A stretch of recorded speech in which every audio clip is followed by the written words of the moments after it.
মুখ খুলতে হবে, না হলে আমি তোমাকে পরীক্ষার প্রশ্ন দিব না। একটা মেয়ে তো কান্না করে দিচ্ছে। আপনি এটা কি পরছেন? দেখতে নাইট ড্রেসের মতো। 2-3 বার আমার মাথার স্কার্ফ টান দিয়ে ফেলে দেওয়ার চেষ্টা করছে।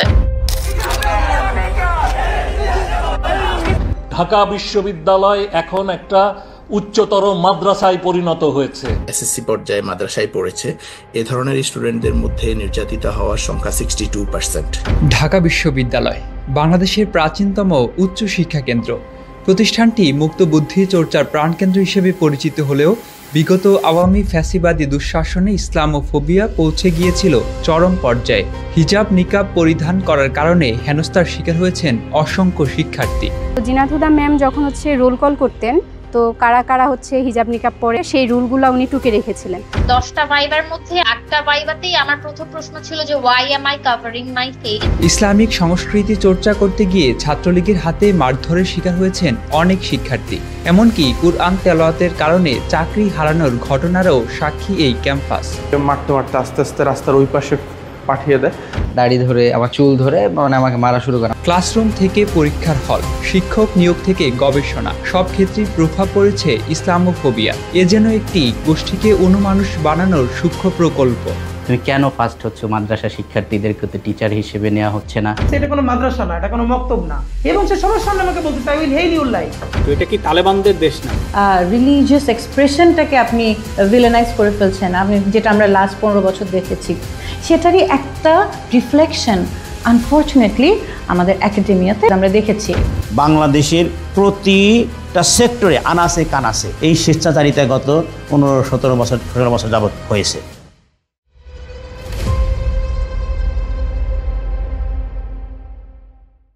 8-10 জন শিক্ষার্থীর মতোই উৎসাহ উদ্দীপনা নিয়ে ঢাকা বিশ্ববিদ্যালয়ে প্রথম ক্লাস করতে এসেছিলেন তাহমিনা তামান্না, কিন্তু তা বেশিক্ষণ স্থায়ী হয়নি। সেদিন ক্লাস ভর্তি শিক্ষার্থীদের সামনে পোশাক নিয়ে শিক্ষকের করা অপ্রত্যাশিত এক মন্তব্য তাকে দীর্ঘমেয়াদে মানসিকভাবে ক্ষতিগ্রস্ত করে। আমার বিশ্ববিদ্যালয়ের জীবনের প্রথম ক্লাসে 2023 সালে, তখন আমি যখন ঢাবিতে ভর্তি হই প্রথম ক্লাস করার সময় আমাকে একজন টিচার বলেছিল, আমি আর আমার বান্ধবী একসাথে নিকাব পরেছিলাম, আমাদের দুজনকে বলেছিল দাঁড়া করি যে আমরা কেন এইভাবে নিকাব পরে আছি। আমরা নিকাব পরে থাকার কারণে স্যার আমাদেরকে চিনতে পারবেন না বা আমাদের পরিচয় শনাক্ত করতে পারবেন না। সেক্ষেত্রে স্যারের নিরাপত্তা একটা ইস্যু হয়ে দাঁড়ায়। এখানে যদি নিকাব পরে অন্য কেউ চলে আসে, সেখানে স্যাররা কিভাবে শনাক্ত করতে পারবেন, এটা বলেছিলেন। তো আবার এটাও বলেছিলেন আমাদেরকে যে কোরআনের কোন আয়াতে আছে যে মেয়েদের মুখ ঢেকে রাখতে হবে, সেটা রেফারেন্স নিয়ে আসার জন্য বলেছিলেন। পরবর্তীতে আমরা এটা নিয়ে একটু ভয় পেয়ে যাই। সেদিনের পর থেকে আর কখনো সামনের বেঞ্চে বসেননি তাহমিনা। আমি তখন ক্লাসের সেকেন্ড বেঞ্চে বসেছিলাম ওই দিন। এরপর থেকে আমি সব ক্লাসের পিছনের দিকে বসা শুরু করি। এর কারণ কি আমার মনে হতো সামনে বসলে হয়তো বা স্যার আমাকে জিজ্ঞেস করবেন যে আমি কেন মুখ ঢেকে আছি এখনো। একই অভিজ্ঞতার সম্মুখীন হন রাষ্ট্রবিজ্ঞান বিভাগের সাবেক শিক্ষার্থী শরীফ ওসমান হাদি। আমাকে বিশ্ববিদ্যালয়ের দ্বিতীয় দিন, তখন 280 জন আমাদের ডিপার্টমেন্টের সেকশন ভাগ হয় নাই। ওই শিক্ষক আমার একটা কথা তার পছন্দ হয় নাই, সবার সামনে আমাকে তুলে নিয়ে পিছনে বসাই দিল। এটা আমি অনেক জায়গায় বলছি, এবং বলতেছে এটা কোনো মাদ্রাসা না, এটা কোনো মক্তব না, এবং সে সবার সামনে আমাকে বলতেছে I will hell your life. এবং ক্লাসের পরে আমার কিছু বন্ধুরা এসে আমার বলতেছে পরের ক্লাস থেকে তুমি তোমার ড্রেস পাল্টাও, আমি যদি পাঞ্জাবি টুপি না পরি। তখন আমার মাথায় করছে যে আমি পাঞ্জাবি টুপি পরারে সোয়াব মনে করি না, কিন্তু এটা আমার কালচারাল আইডেন্টিটি মনে করি যে বাংলাদেশের মতো রাষ্ট্রে, যেখানে এই কোটি কোটি পাঞ্জাবি টুপি পরা মানুষের ভ্যাটের টাকায় ট্যাক্সের পয়সায় রাষ্ট্র চলে, সেইটা আমি পড়তে পারবো না কেন? প্রবলেমটা কি? আমার তো অধিকারের প্রশ্ন, আমার তো স্বভাবের প্রশ্ন না। দাড়ি টুপির কারণে তাকে বিদ্রুপাত্মক নামে সম্বোধন করেন বিভাগীয় প্রধান। আমার ডিপার্টমেন্টের চেয়ারম্যান ম্যাডাম আমাকে হেফাজত বলে ডাকতেছে ক্লাসে, কারণ আমি মাথায় টুপি পরি। এই হেফাজত তুই দাঁড়া, কারণ আমার মুখে দাঁড়িয়ে আছে। এরপর আমিও সবসময় নিজেকে হেফাজত বলে পরিচয় দিচ্ছি। যারা হিজাব নিকাব পরে ক্লাসে অংশ নিতেন তাদেরকে চিহ্নিত করে রাখতেন আওয়ামীপন্থী শিক্ষক নেতা সমাজবিজ্ঞানের অধ্যাপক ডক্টর জিনাত হুদা। আমাদের ক্লাসে মোটামুটি অনেকজনই ছিল যারা হিজাব নিকাব এরকম পরে। তো জিনাত হুদা ম্যাম যখন রোল কল করতেন, তো কারা কারা হিজাব নিকাব পরে সেটা তিনি নোটিস করতেন। নোটিস করে সেই রুলগুলো উনি টুকে রেখেছিলেন। তো বেশ 1-2 মাস অথবা আরো কিছু সময় যাওয়ার পর সিআর এর মাধ্যমে তিনি এই রুলগুলো দিলেন যে এই রুলগুলো যেন ম্যাডামের সাথে দেখা করে নেক্সট ক্লাসের পরে। তো রুলগুলো যখন আমাদের চোখের সামনে পড়লো, তখন তো আমরা বুঝেই ফেলেছি যে সবগুলা মেয়ে প্লাস আমরা যারা হিজাব পরি বোরকা পরি তাদেরই রুলগুলো সব। তো তাদের সবাইকে তিনি ডাকলেন, সেখানেও সেম তিনি ওয়াজ বললেন যে আমিও ইসলাম প্র্যাকটিস করি, তারপর আমিও রোজা রাখি, নামাজ পড়ি, 5 ওয়াক্ত হজ করেছি। তো তখন বললেন যে এভাবে পরীক্ষা দেওয়া যাবে না, মুখ খোলা রেখে পরীক্ষা দিতে হবে, পরীক্ষার হলে এভাবে কোনোভাবেই বসা যাবে না। এখানেই শেষ নয়, বোরকাকে নাইট ড্রেসের সাথে তুলনা করেন ব্যবস্থাপনা বিভাগের এক শিক্ষক। প্রায় আমি আর আমার ফ্রেন্ডরা আমরা হচ্ছে এরকম ক্লাসে যাই, ক্লাসে একটু 3-4 মিনিট আমাদের লেট হয়, স্যারের পিছিয়ে আমরা ঢুকি। তো স্যার প্রথমে আমাদেরকে দাঁড় করায় হচ্ছে আমাদেরকে জিজ্ঞেস করে যে কেন দেরি হলো, কোথা থেকে আসছেন। তো বললাম যে হল থেকে গেলাম। তো তারপর আমাদেরকে আবার জিজ্ঞেস করা হয় যে কি পরে আসছেন এগুলা, কোন দেশের কালচার, আমাদেরকে জিজ্ঞেস করে কোন দেশের কালচার, কোন দেশীয় পোশাক পরে আসছেন। তো আমি জাস্ট বলি যে আমার যে বোরকা পরা ছিল, আমি বললাম স্যার এটা সম্ভবত ইরানি স্টাইল। তো তখন ও ইরানে কি হচ্ছে এরকম ক্লাসে স্টুডেন্ট দেরি করে আসতে বলে, এরকম বলে। প্লাস আমার পাশে একজন আমার ফ্রেন্ড ছিল, তাকে জিজ্ঞেস করা হয় যে আপনি এটা কি পরছেন, আপনার দেখতে নাইট ড্রেসের মতো। তো এটা খুবই ক্লাসের সামনে এটা খুবই অপমানজনক ছিল আমাদের জন্য যে নাইট ড্রেসের মতো, বোরকাকে বলা হচ্ছে নাইট ড্রেসের মতো। তো সেই জায়গা থেকে পুরা ক্লাস দেখা গেছে হাসাহাসি করতেছে। আমার পাশে আরেকজন ফ্রেন্ড ছিল, তাকেও এরকম অনেকক্ষণ ধরে অপমান করা হচ্ছিল। তারপরে ক্লাসে বসতে দেয়, আচ্ছা ঠিক আছে বসেন। হিজাব নিকাব পরার কারণে পরীক্ষা হলে হেনস্থার শিকার হয়েছেন অসংখ্য নারী শিক্ষার্থী। কলা অনুষদের এক শিক্ষক হিজাব না খোলার কারণে প্রশ্নপত্র না দিয়ে পরীক্ষা আটকে রাখেন। যখন আমাদের প্রথম মিড হয় ফার্স্ট ইয়ারে, তো ওই মিডের সময় একজন টিচার হচ্ছে আমাকে এসে বলেছিলেন যে তোমাকে হচ্ছে মুখ খুলতে হবে, না হলে আমি হচ্ছে তোমাকে পরীক্ষার প্রশ্ন দিব না, এরকম একটা কথা বলেছিলাম। তখন হচ্ছে আমাকে বাধ্য হয়ে মুখ দেখিয়ে তারপর প্রশ্ন নিতে হয়েছিল, এরকম একটা কাজ হয়েছে। আর এটা এরপর থেকে আমার সব সেমিস্টার ফাইনালের সময় আমার মুখ খুলে টিচারকে দেখিয়ে তারপরে পরীক্ষা দিতে হয়েছে।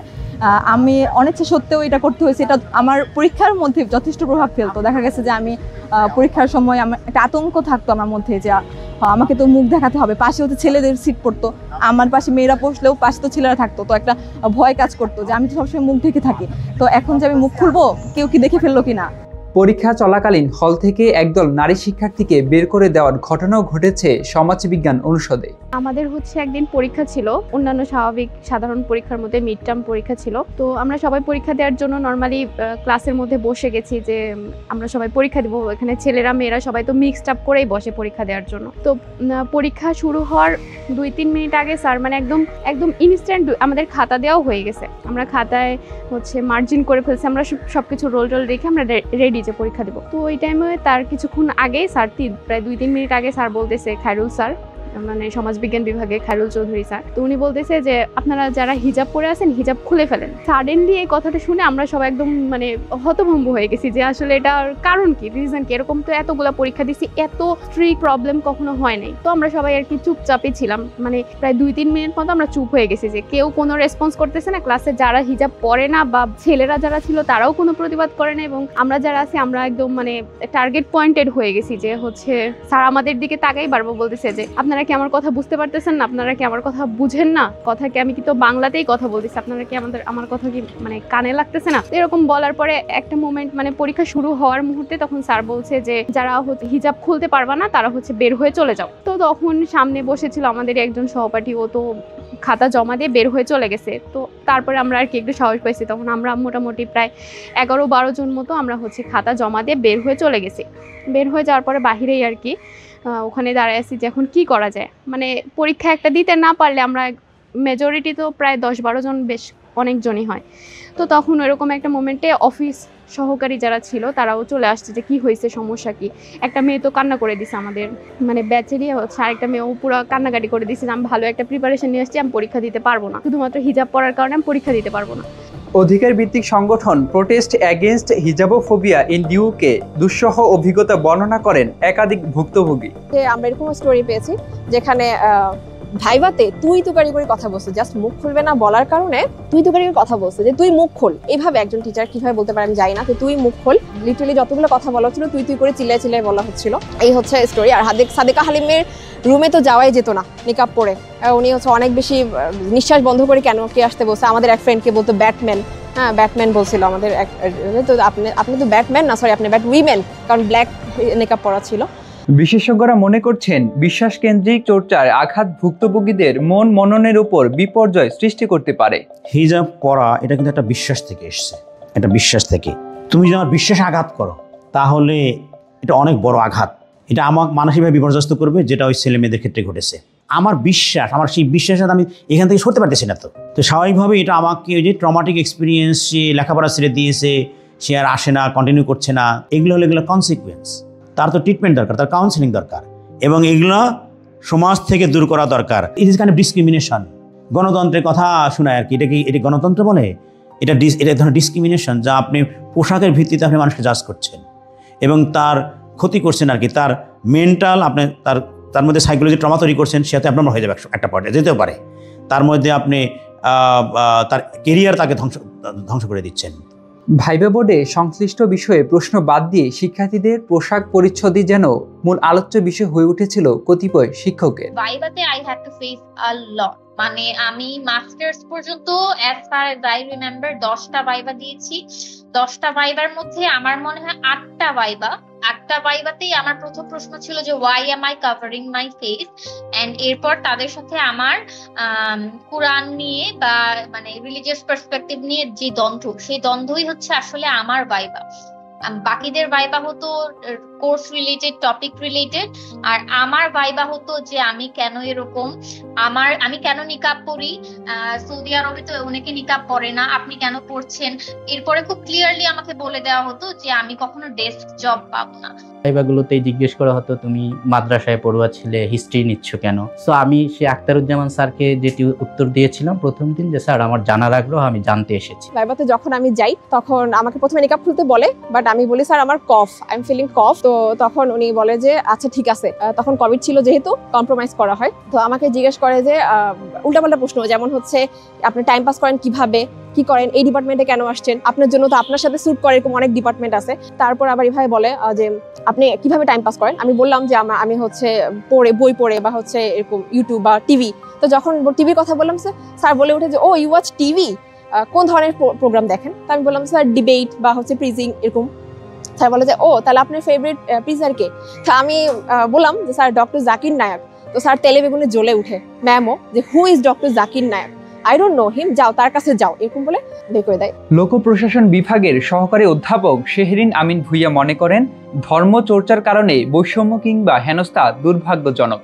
গত 15 বছর পতিত আওয়ামী সরকার ধর্মকে দুর্বৃত্তায়ন করেছে। যে ঘটনাগুলো ঘটেছে সেটা আসলে খুব আনফরচুনেট যে আমরা লাস্ট 15 বছর দেখেছি যে ধর্ম পালনকে, স্পেশালি ইসলাম ধর্ম পালনকে বিগত সরকার বা রাষ্ট্রীয় পর্যায় থেকে এটাকে পুরাটা ভিলেনাইজ করে ফেলেছে। দাড়ি টুপি বা হিজাব পরা, এটা তো একটা মানুষের রিলিজন এবং রিলিজিয়াস এক্সপ্রেশন, তাই না? সে তার রিলিজিয়াস এক্সপ্রেশনটা, আমি সবসময় মনে করি রিলিজিয়নটা একটা স্পেকট্রামের মতন। হ্যাঁ, তো কেউ এক ওয়াক্ত নামাজ পড়লেও সে মুসলিম, কেউ 5 ওয়াক্ত নামাজ পড়লেও মুসলিম। মনে করেন আমি তো মুসলিম, হ্যাঁ, তো এখন আমি কিভাবে এক্সপ্রেস করছি, আমি সেই স্পেকট্রামের কোথায় পড়ি, হ্যাঁ, আমি কি মাথায় ঘুমটা আছে কি নাই, এগুলো সব তো আমার ব্যক্তিগত একটা জায়গা থেকে, তাই না? স্টেট, হ্যাঁ, আজকে পড়ছি না কালকে পড়তে পারি, তাই না? তো এইগুলা নিয়ে আসলে এখন আপনি যদি ধর্ম পালনকে ভিলেনাইজ করেন, ক্রিমিনালাইজ করেন, তাহলে এটা একটা রাষ্ট্রীয় ব্যর্থতা।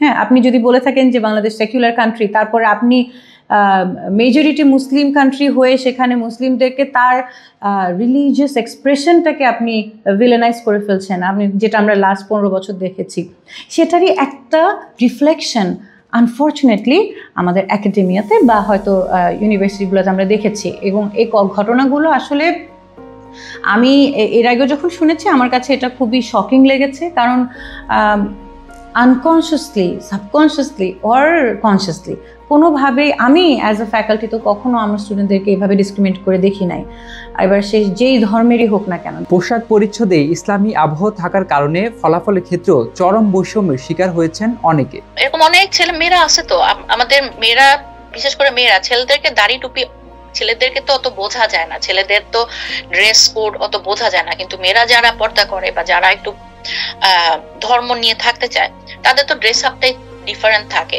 কিন্তু ছেলেদের অনেকের আছে যে বোঝা যায় না, বা ছেলেরা হাইড করতে পারে, যারা এক্সট্রিম মাদ্রাসা থেকে না আসছে বা জুব্বা না পড়তেছে।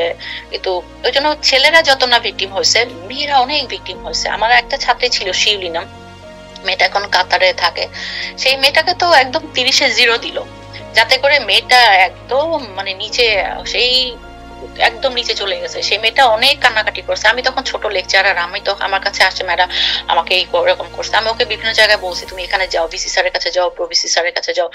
ওনাকে ওর বাবাকে নিয়ে, বাবাটা মারা গেছেন পরে, ভাইকে নিয়ে, বাবাকে নিয়ে বিভিন্ন জায়গায় গেছে, কিন্তু কেউ কিছু করতে পারে নাই। আমি যখন ভাইভাতে ঢুকি স্যার প্রথমেই আমাকে দেখে কেমন একটু ফুঁসে উঠে আমাকে বসতে বলে, প্লিজ হ্যাভ ইউর সিট। আমি যখন বসি তখন আমাকে বলে যে ডিফাইন থিসিস উইথ 3 রেফারেন্সেস, যেটা খুবই ইম্পসিবল। আমি বুঝতে পারছি যেটা ফান করার জন্যই বলতেছে। তো আমি চুপ করেছিলাম, চুপ করে থাকার পর বা হচ্ছে থিসিসটাকে ডিফাইন করার চেষ্টা করতেছিলাম। তো খুবই ইনসাল্ট করে যে এত বড় হয়েছেন এখনো এটা জানেন না, এটা বলতে পারেন না, সারাদিন তো 10 তলায় প্রোগ্রাম করেন আপনারা, ম্যানার শিখায় নেই কেউ। আসলে আমাদেরকে ইন্ডিকেট করা হয়েছে যে আমরা এত এত প্রোগ্রাম করি, ইভেন্ট করি, এটাকে ব্যঙ্গ করা হয়েছে। তা আমি বললাম যে স্যার ওটা তো ইনফর্মাল প্রোগ্রাম, এটা তো ফর্মাল কনভারসেশন। তখন বলে যে কি ও ফর্মাল কনভারসেশন কিভাবে হয় সেটাও জানেন না, তারপরে তো ম্যানারলেস, অনেক ম্যানারলেস আপনারা। আপনি তো এখনো সরিও বলেন না, বাট আমি সরি বলি। তো স্যার আমার অনেক চিল্লাচিল্লি করে, অনেক বাজেভাবে কথা বলে। সো ইভেন আমাকে মার্কস অনেক কম দেওয়া হয়। যেখানে আমার থিসিসে নাম্বার থাকে 4, সেখানে উনি আমাকে প্রায় B- বা B+ এরকম মার্ক দেয়। এটা বোঝাই যাচ্ছে কোনো কারণ ছাড়া, ভিতরের কোনো কোশ্চেনই ছিল না, জাস্ট আমরা প্রোগ্রাম করি সারাদিন, আমরা গবেষণা করে উল্টাই ফেলতেছি ক্যাম্পাসে, কিন্তু নিজেরা কিছু শিখি না, কিছু জানি না, মূর্খ এই ধরনের বিহেভ করে আমাকে বলছে ঠিক আছে বের হয়ে যান, এদেরকে আর কি প্রশ্ন করবো, এরা আর কি করতে পারে, হ্যাঁ যান বের হয়ে যান। যুক্তরাষ্ট্র ভিত্তিক মানবাধিকার গবেষণা ও অ্যাডভোকেসি সংস্থা সোচ্চারের গবেষণায় উঠে এসেছে ফেসবুকে ইসলামিক পেজে লাইক, কমেন্ট, টাকনুর উপর প্যান পরা, এমনকি ফজরের নামাজ পড়ুয়াদেরও টার্গেট করত ছাত্রলীগ। আমরা যে গবেষণা রিপোর্টটা পাবলিশ করেছি ওখানে দেখিয়েছি যে কি কি কারণে টর্চার হয়। এর মধ্যে কিছু ছিল যে ইসলামিক কোনো পেজে লাইক দিয়েছে, অথবা একটা ওয়াজ শেয়ার করেছে, অথবা কোনো কোথাও কমেন্ট করেছে, ইসলামিক কমেন্ট করেছে, ঢাকা বিশ্ববিদ্যালয় অথরিটির হিজাবের পলিসি নিয়ে সমালোচনা করেছে, এই জন্য টর্চার করেছে। আবার একজন ভিকটিমের ক্ষেত্রে এরকম হয়েছে যে তার ফোন ইন্টারোগেট করে, ফোন চেক করে তারা ফোনের মধ্যে একজন মানুষের ছবি পেয়েছেন যার হচ্ছে দাড়ি টুপি আছে, মানে দেখতে জামাত নেতার মতো মনে হয়, এবং এটার জন্য তাকে টর্চার করা হয়েছে যে তোমার ফোনে জামাত নেতার ছবি পাওয়া গেছে, তার মানে হচ্ছে তুমি আসলে জামাত শিবির বা সামহাউ ইসলামিক কানেক্টেড আছে।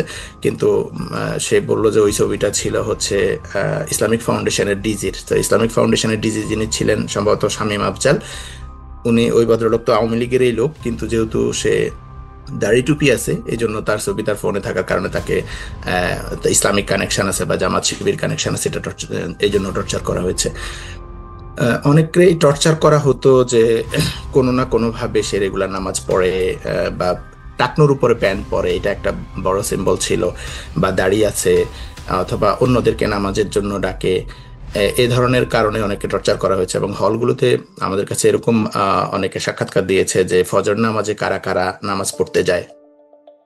এটার একটা কারণ ছিল যে মানে মুসলমানদের বা সাধারণ ছাত্রদের মধ্যে যারা ইভেন নিয়মিত নামাজও পড়ে, অনেকে হয়তো ফজর নামাজ ঠিক মতো পড়ে না, ঘুমায় বা এরকম হয়, তো তাদের একটা ধারণা ছিল যে যারা ফজর নামাজ পড়ে এরা হয়তো শিবির, তো এদেরকে টার্গেট করতে হবে। বাংলাদেশ ইসলামী ছাত্র শিবিরের কর্মী মনোবিজ্ঞান বিভাগের শাহরিয়াদ। আওয়ামী আমলে প্রকাশ্যে রাজনীতি করার সুযোগ ছিল না শিবিরের, তখন শাহরিয়াদের ইসলামী অনুশাসন পালনকে পর্যবেক্ষণে রাখে বর্তমানে নিষিদ্ধ সন্ত্রাসী সংগঠন বাংলাদেশ ছাত্রলীগ। এক পর্যায়ে অপর একজনের সাথে হওয়া ধর্মীয় কথোপকথনকে পুঁজি করে রাতভর নির্যাতনের পর তাকে হল থেকে বের করে দেয় ছাত্রলীগ। নামাজের জন্য তাকে মসজিদেও যেতে দেওয়া হয়নি। মাজেদ আমাকে একটা খাটের উপরে বসায়, মাহমুদকে একটা খাটের উপরে বসানোর পরে আমার হচ্ছে ডান পায়ের উরুতে একটা হচ্ছে 5 দিয়ে বাড়ি দেওয়ার সাথে সাথে ওই 5টা আসলে ভেঙে যায়, কয়েক টুকরো হয়ে যায়। হওয়ার পরে এরপরে মাজেদ, তারপরে তুহিন, বাবু, এরকম আরও 5-6 জন ছিল, এরা হচ্ছে আমাকে চড় থাপড় মারা শুরু করে। এরপর জুনিয়রটাকেও মারার পরে আমি বলি যে ওই জুনিয়র কোনো শিবির সম্পৃক্ত না, ঠিক আছে, আমি ওই শিবিরের সাথে সম্পৃক্ত না। বলার পরে হচ্ছে ওরা তাও আমাদেরকে ছাড়ে না আর কি, তো জুনিয়রকে হচ্ছে কয়েকটা চড় থাপড় মেরে ওর রুমে পাঠিয়ে দেয়। মারধরের এক পর্যায়ে সকালে তাকে হল ছাড়ার নির্দেশ দেয় ছাত্রলীগ, কিন্তু ফজরের সময় এসে পুনরায় তার রুমে তালা দেয় নিষিদ্ধ সংগঠনটি।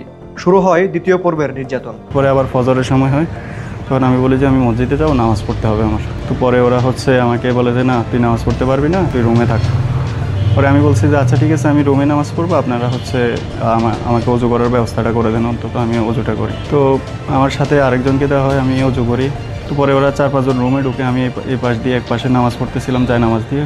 নামাজ পড়ার পরে মানে আমি উঠে খাটে বসার সাথে সাথে ওরা হচ্ছে কি করে আমাকে জিজ্ঞেস করে যে তুই যে শিবির করস এটার হচ্ছে মানে কারা কারা এটার সাথে সম্পৃক্ত আছে, এদের একটু ইনফরমেশন দেওয়া লাগবে। তো আমি বলছি ভাই আমি চিনি না আসলে কারা শিবির করে ক্যাম্পাসের মধ্যে, মানে আমার জায়নামাজটা আমি উঠাই না, আমার পায়ের নিচে জায়নামাজ, আমি খাটের উপরে বসা, ঠিক আছে। আমাকে হচ্ছে চড়তাপড় মারা শুরু করে আর কি। আমার মুখের মধ্যে হাত ঢুকাই দেয় আর কি সাকিবুল সুজন, বলে যে তুই ইনফরমেশন দিবি না হয়তো আজকে মেরে ফেলবো। পরে হচ্ছে ওরা আমার রুমে হচ্ছে আমার জুনিয়র আবদুল্লাহ আল মাহমুদকে আবার ডেকে আনে, ওর রুম থেকে আবার ডেকে আনে আমার রুমে, ডেকে এনে হচ্ছে দুজনকে দুই খাটের উপরে, আমি যে খাটে থাকতাম এটার উপরে দুজনকে বসাইছে। বসানোর পরে আবার জিজ্ঞেস করা শুরু করছে, তো ও অস্বীকার করে, আমি অস্বীকার করি আর কি। তো দুজনকে দুইটা গ্রুপ আর কি, আমাকে আমার সিনিয়ররা মারে, মাহমুদকে মাহমুদের সিনিয়ররা মারে, ঠিক আছে। এরপরে খাটের পায়া, তারপরে হচ্ছে চেয়ারের পায়া, স্ট্যাম্প। আর ওই সময় ওয়ার্ল্ড কাপ চলতেছিল, তো যার সুবাদে হলের পতাকা লাগানোর জন্য অনেকগুলো স্ট্যান্ড ছিল আর কি, মানে ব্যালকনিতে অনেকে পতাকা লাগাইছিল বাঁশ দিয়ে, ওই বাঁশ নিয়ে এসেও আমাকে পেটায় আর কি। প্রথম বর্ষে বন্ধুদের সাথে হলে যান আবু বকর, কিন্তু তার দাড়ি টুপির কারণে সেখানে শিবির বলে পরোক্ষ হুমকির শিকার হন। ভয়ে আর হলে প্রবেশ করার সাহস পাননি তিনি। আমি আমার বন্ধুদের সাথে প্রথম দিকে যখন ফার্স্ট ইয়ারে হলে যেতাম, একদিন এক ছেলে হঠাৎ করে বলেই ফেললো যে তুই তো শিবির, হলে কি তোর? হ্যাঁ, গেস্ট রুমে বসে। তো আমার সাথে যারা ছিল তারা তো খুব মানে ভয় পেয়ে গেল। আমিও মানে এক ধরনের সিন ক্রিয়েট করে যদি আঘাত করা হয় সেটি সুযোগ ছিল, ফলে আমি এরপর থেকে হলে যাওয়া বন্ধ করে দিলাম। আমার বন্ধু বান্ধব যারা ছিল, আমার ক্লাসমেটরা আমাকে খুব ভালোভাবে জানতো, কারণ তারা আমার পড়াশোনার জায়গাটা দেখতো। সকলের সাথে আমি একেবারে দারুণভাবে মিশেছি, হ্যাঁ, ফলে সকলেই আমাকে খুব ভালোবাসতো। ফলে আমার বন্ধু বান্ধব যারা ছাত্রলীগ করেছে তাদের সাথেও কিন্তু এক সময় সেকেন্ড ইয়ারে যখন উঠি, তাদের সাথে আমার ক্লাসের পড়াশোনার কারণে তারাও আমার প্রতি একটা পজিটিভ দৃষ্টিভঙ্গি তৈরি হয়, এবং সেই সুযোগে আমি তাদের সাথে ধীরে ধীরে হলে যাওয়া শুরু করি। তার আগ পর্যন্ত আমি হলে যাইনি। ঢাকা ইউনিভার্সিটি ডিবেটিং সোসাইটির নির্বাচনে অংশ নিতে চেয়েছিলেন সার্জেন্ট জহুরুল হক হলের বিতর্ক সংগঠন হাউস অব ডিবেটর্স এর সাবেক সভাপতি মাহাদি হাসান, কিন্তু দাড়ি ও টুপি থাকার কারণে ছাত্রলীগের নেতাকর্মীরা তাকে ভয় দেখিয়ে প্রার্থিতা থেকে বিরত থাকতে বাধ্য করেন। আমার ডিউডিএস এর প্রেসিডেন্ট ইলেকশন করার ইচ্ছে ছিল, এবং ওইরকম একটা পরিবেশও ছিল। আমি বিশ্বাস করি যে আমার তখন যে এরকম সবার মাঝে জনপ্রিয়তা বা আমাদের যে অ্যাকসেপ্টেন্স ছিল, বিতার্কিক হিসেবে যে গ্রহণযোগ্যতা ছিল, ইলেকশন করলে আমাদের ভালো করারও সম্ভাবনা ছিল। কিন্তু পরবর্তীতে যেটা হয় যে আমার আসলে প্রথমবারের মতো আমি আমার আউটলুকের কারণে কিংবা হচ্ছে আমার পোশাক আশাকের কারণে আমি যেই সমস্যার সম্মুখীন হয়েছি, তখন আমাকে যেটা বলা হলো, যারা ডিউডিএসএ নির্বাচন কন্ট্রোল করেন বা যারা নিজেদের ক্যান্ডিডেটকে বের করার নোংরা রাজনীতি করতেন, এখনও করেন অনেকে, বা গত 5ই আগস্টের পর থেকে তারা এখন আর নেই। তো ডিউডিএসের নির্বাচন নিয়ে যে নোংরা রাজনীতি করতেন, তাদের পক্ষ থেকে আমাকে জানানো হলো যে আমি যদি ইলেকশন করতে যাই, আমি তখন যেহেতু অনার্সে ফার্স্ট হয়েছি, আমার মাস্টার্স চলে তখন, তো বলা হলো যে আমি যদি ইলেকশন করতে যাই তাহলে আমাকে শিবির ট্যাগ দিয়ে ইলেকশন থেকে তো বহিষ্কার করা হবেই, পাশাপাশি আমি ক্যাম্পাসে শিবির ট্যাগ খাওয়ার কারণে ভবিষ্যতে আমার ক্যারিয়ারও হুমকির মুখে পড়বে। এটা বলার পরে আমি তখন আমার কাছে যেটা মনে হলো যে আমার আসলে ডিউডিএসের ইলেকশনটা তো লাইফের একমাত্র গোল না, আমার তো ক্যারিয়ারটা নিয়ে আমার ভালো চিন্তা আছে। তখন আমি চিন্তা করলাম ঠিক আছে ফাইন, বৃহত্তর স্বার্থের জন্য ডিউডিএসের ইলেকশনটা ছেড়ে দেই। তো আমার যেটা বলা হলো যে আমি যেহেতু পাঞ্জাবি পরি, দাঁড়িয়ে আছে, টুপি আছে, মাদ্রাসায় পড়েছি, আরবি বিভাগ থেকে পাশ করেছি, সুতরাং আমাকে শিবির বানানো, শিবির ট্যাগ দেওয়াটা খুব সহজ। এটা বলেই আসলে আমাকে তখন নির্বাচন থেকে দূরে রাখা হয়েছিল। ইসলাম বিদ্বেষী এই আচরণ গড়ায় হামলা পর্যন্ত। 2024 সালে পবিত্র রমজান উপলক্ষে প্রোডাক্টিভ রমাদান শীর্ষক আলোচনার আয়োজন করে আইন বিভাগের একদল শিক্ষার্থী। এ প্রোগ্রামে সন্ত্রাসী কায়দায় হামলা চালায় ছাত্রলীগ। হামলায় একাধিক শিক্ষার্থী গুরুতর আহত হয়। জোহরের নামাজের পর আমরা আসার পর তখন মসজিদের যে দায়িত্বে ছিল সমিতির সভাপতি, সে আমাদেরকে বলে যে এখানে প্রোগ্রাম করা যাবে না, প্রক্টর অফিস থেকে নিষেধ করা আছে। তারপর তার সাথে এসে যুক্ত হয় শাহবাগ নাকি লালবাগ থানা ছাত্রলীগের একজন ব্যক্তি, নেতা। তো সেও আমাদের সাথে একটু বাজে বিহেভ করার চেষ্টা করে। এরপর আমরা ভাবলাম যে আমরা ভেজাল এড়িয়ে আমরা ভাবি যে ঠিক আছে, ওকে আমরা এখানে করবো না।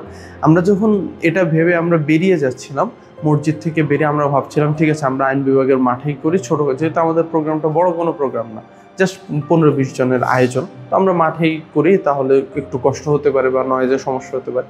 বাট যখন করতে গেলাম, যখন আমরা গেটে গেলাম বের হওয়ার জন্য, তখনই শুরুটা এরকম যে আমার একটা ছোটো ভাইকে, আমার আইন বিভাগেরই ছোটো ভাই, তাকে একটা সন্ত্রাসী, সে এসে একটা ধাক্কা দিল এবং একটা থাপ্পড় দিল। তারপর আমি এগিয়ে গেলাম যে কি হয়েছে, গায়ে হাত তুললেন কেন, এরকম। তখন তারা তো একসাথে অনেকজন ছিল, তারা সবাই মিলে আমার উপর ঝাঁপিয়ে পড়ে এবং আমাকে কয়েকবার চলে যাওয়ার চেষ্টা করে, কয়েকবার পড়ে যায়। তারা পড়ে ওঠার চেষ্টা করলে আবার ফেলে দেয়, এরকম। আমার সাথে মোবাইলটা ছিল, মোবাইলটা তারা নিয়ে যায়। তারপর হচ্ছে আমিকে মারতে মারতে আস্তে আস্তে রাস্তার ওই পাশে পাঠিয়ে দেয়। তো সেখানেও সর্বশেষ একজন অনেক জোরে একটা লাথি মারে, যার কারণে আমি নিচে পড়ে যাই। বের হয়ে দেখি আমার বন্ধু সাফওয়ান হচ্ছে একটা বাগবিতণ্ডার মতো, মানে ওই মসজিদ থেকে বের হয়ে মেন যে গেটটা ছিল, গেটের বাইরে আর কি, তাদের মধ্যে একটা গ্যাঞ্জাম লেগে যায়।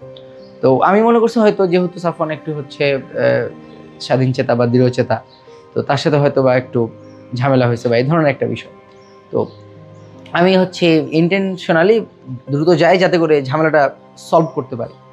কিন্তু আমি যাওয়া মাত্র, আমি আর সাফওয়ানের কাছে যাইতে পারি না, গেট ক্রস করা মাত্রই তারা আমাকে ধরে ফেলে, দাড়ি ধরে, আমার চুল তখন বড় ছিল বাবরি স্টাইলে, তো চুল ধরে মানে আমাকে মারা শুরু করে। আমার সাদা ড্রেস ছিল, সাদা পায়জামা, তারপর হচ্ছে আমার স্যান্ডেল দুটো ওখানেই আমার পা থেকে বিচ্ছিন্ন হয়ে যায়, টুপি বিচ্ছিন্ন হয়ে যায়। আমার মোবাইলটা তারা কেড়ে নেয়, মোবাইলটা পকেটেই ছিল, সেখান থেকে বের করে ফেলে। তো মানিব্যাগটা আমার সাথে থাকাতে আমার জন্য খুব ভালো হয়েছিল। তো এভাবে তারা হচ্ছে বেশ কিছুক্ষণ নির্যাতন, টর্চার করে আমাদেরকে। তো আমি ছিলাম প্রথমে, ওই সাফওয়ানকে যখন মারতেছে আমার পাশে আরেকজন ছোট জুনিয়র ছিল, তাকে হয়তো কিছুক্ষণ মারছে। ওই একবারে রাস্তার উপরে, টাওয়ার থেকে বের হয়ে যে রাস্তা, সে রাস্তার উপরেই আমার উপরে নির্যাতনটা হয়, নিচে ফেলে দিয়ে মাথা থেতলে দেওয়ার মতো একটা অবস্থা। বারে বারে ওই পাশে যে হচ্ছে ফুটপাত আছে, সে ফুটপাতে মাথাটা ফেলে মারার চেষ্টা। তো এইভাবে হচ্ছে ব্যাপক মারধর হয় আমার। পরবর্তীতে আমি যখন ডাক্তার ট্রিটমেন্ট নেই, বাড়িতে চলে যেতে হয় আমাকে। তো আমার হচ্ছে ব্যাক সাইডে একটা ছোট হাড়, মানে মেরুদণ্ডের সাথে সম্পৃক্ত যে হাড়গুলো ছোটো ছোটো থাকে, ওখানে একটা হাড় হচ্ছে ভেঙে যায়। তো কিছুদিন ব্যথা ছিল, এখন আলহামদুলিল্লাহ ভালো আছে। আমরা কখনো এক্সপেক্ট করি নাই যে আমাদের উপরে এই ধরনের হামলা হতে পারে, কারণ এটা রমজান মাস। স্বাভাবিকভাবে রমজান মাসে সকলেই যে বিভিন্ন ধরনের ধর্মীয় প্রোগ্রাম, সেমিনার আয়োজন করে, আমরা ভেবেছি যে এই ধরনের আয়োজনে খুব বেশি কেন সমস্যা হবে। কিন্তু আমরা বুঝতে পারিনি যে আসলে ছাত্রলীগ, বিশেষত এই হামলাটা হয়েছিল ছাত্রলীগ নেতা সৈকতের নেতৃত্বে। তো আমরা আসলে বুঝতে পারি নাই যে তারা এই ধরনের প্রোগ্রামকে এতটা বিদ্বেষপূর্ণভাবে নেবে। মূলত তারা অ্যাকচুয়ালি যে কোনো ধরনের ধর্মীয় সাইনগুলোকে তারা ভয় পেত।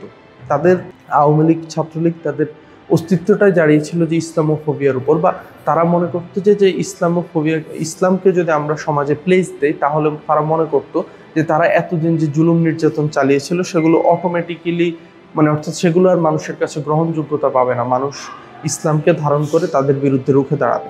তো এই ধরনের একটা চেতনা থেকেই হচ্ছে তারা আমাদের প্রোগ্রামটাতে হামলা করে। তারা দেখছিল যে এই ধরনের প্রোগ্রাম যদি এরকম আনচেকডভাবে হইতে থাকে, তো দিন শেষে এটা আলটিমেটলি ঢাকা বিশ্ববিদ্যালয়ে তারা যে একটা অন্যায় ডোমিনেন্স চাপিয়ে রেখেছিল, সেই ডোমিনেন্সের জন্য প্রোগ্রামটা থ্রেট হয়ে দাঁড়াবে। তৎকালীন প্রক্টর এবং উপাচার্যের মৌন সম্মতিতে ছাত্রলীগ এই হামলা চালায় বলে মন্তব্য করেন ডাকসুর বর্তমান সাহিত্য ও সাংস্কৃতিক সম্পাদক মোসাদ্দেক আলী ইবনে মোহাম্মদ। এবং আমরা যখন প্রক্টর অফিসে আসি, প্রক্টর আমাদের সাথে সাক্ষাৎ করে নাই, এবং আমরা যখন ভিসির অফিসে গেছিলাম, ভিসির সাক্ষাৎ করে নাই, এবং আমাদের দাবি দেওয়ার সময় তো দূরের কথা, তারা এই বিচারের ব্যাপারে কোনো পদক্ষেপ এখন পর্যন্ত গ্রহণ করেনি। এবং তারা এটা স্পষ্ট বোঝা যাচ্ছিল, এবং আমরা তথ্য পাচ্ছিলাম যে ভিসির নির্দেশেই মূলত ছাত্রলীগের তৎকালীন সাধারণ সম্পাদক তানভীর হাসান সৈকত এই রক্তক্ষয়ী হামলাটা পরিচালনা করে।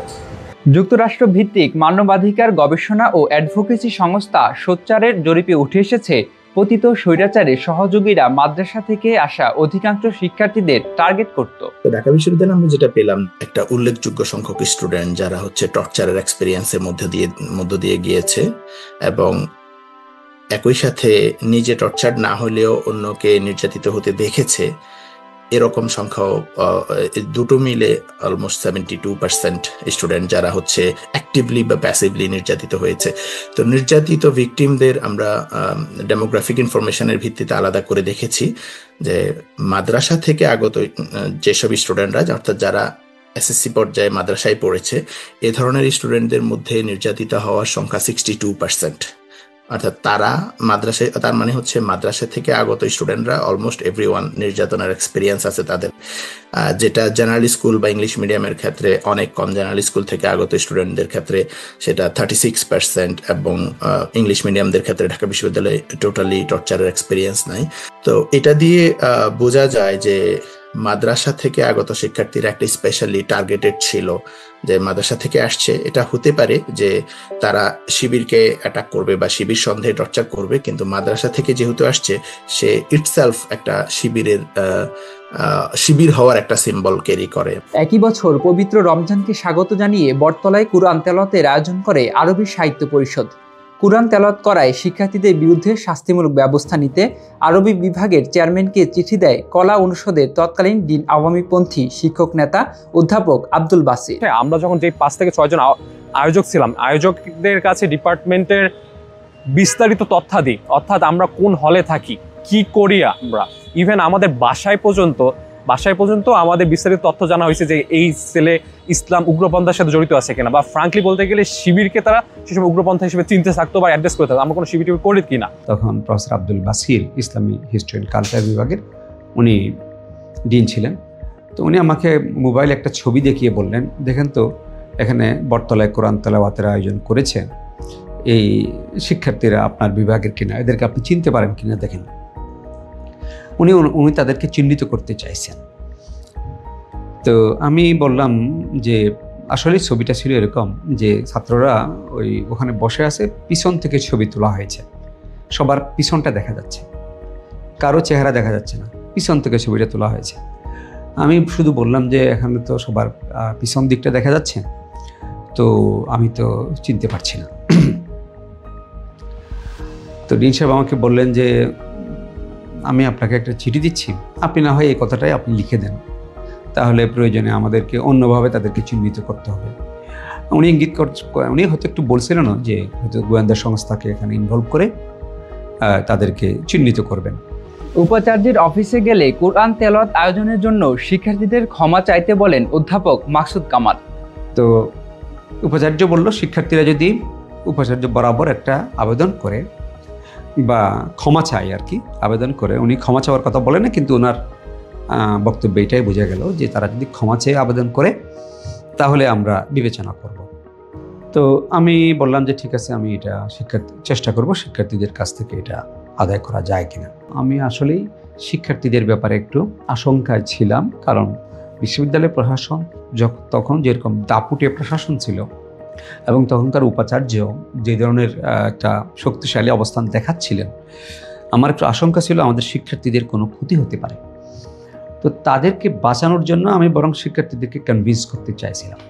তো তারা যখন কনভিন্স হয়নি, তখন আমি চিন্তা করলাম যে তারা যেহেতু তাদের ব্যাপারে দৃঢ়, সুতরাং আমি আমার বক্তব্যটা সুস্পষ্টভাবে বলা উচিত। তখন আমি আমার বক্তব্যটা সেভাবে বলেছি যে বটতলায় তো তারা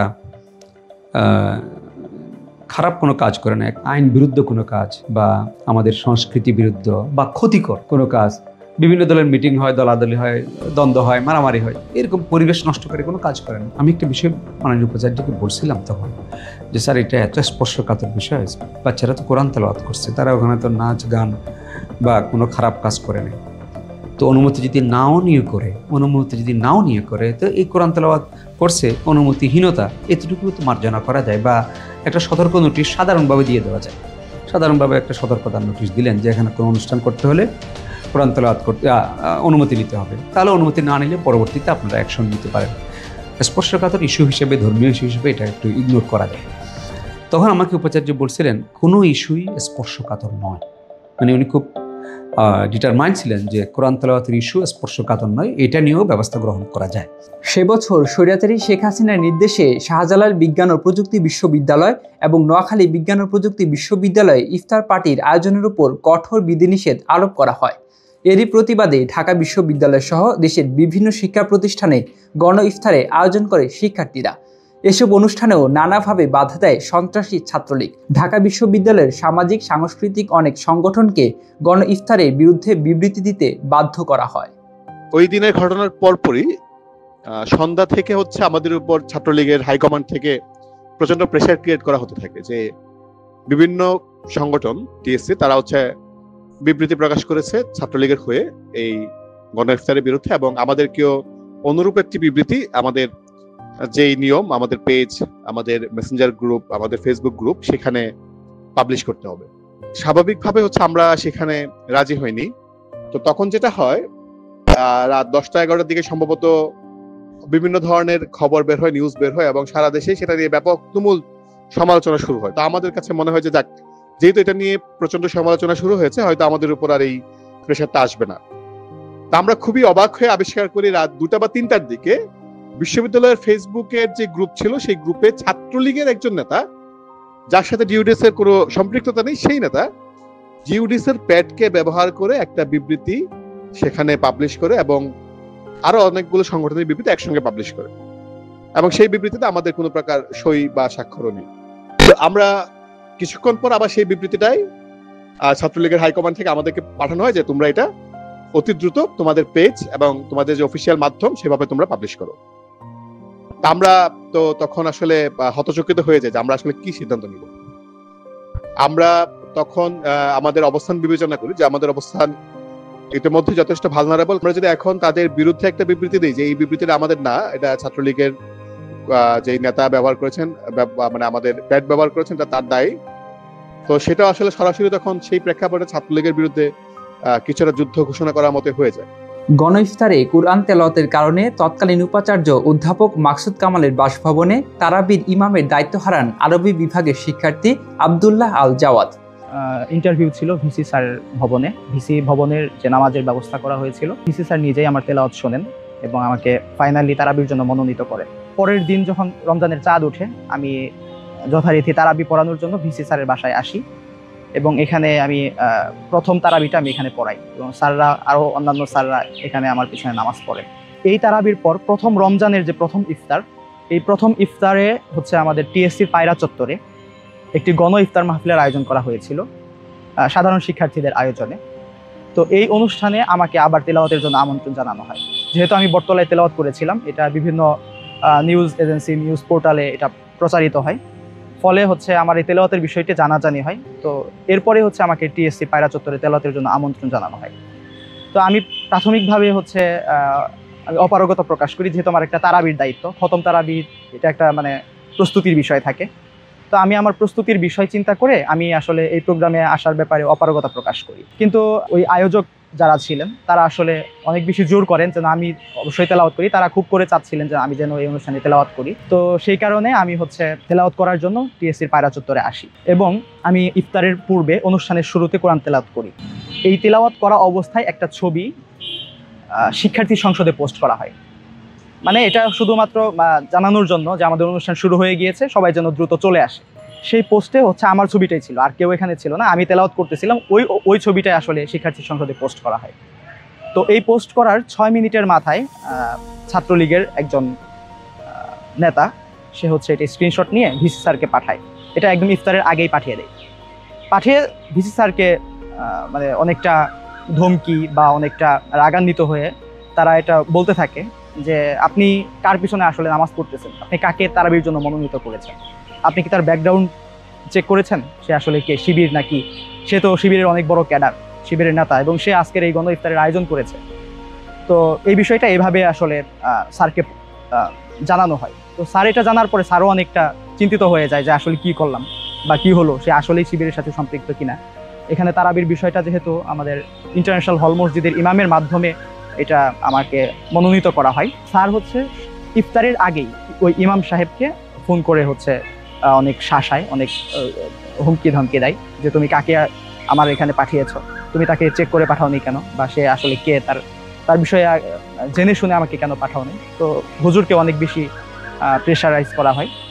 তো হুজুরও অনেকটা ভীত হয়ে যায় যে হুজুরকে এই ভয় দেখানো হয়েছে বা এটাও বলা হয়েছে যে তোমারও তো চাকরি চলে যেতে পারে। তো হুজুর অনেকটা ভীত সন্ত্রস্ত হয়ে আমাকে ইফতারির পর আমাকে কল করেন।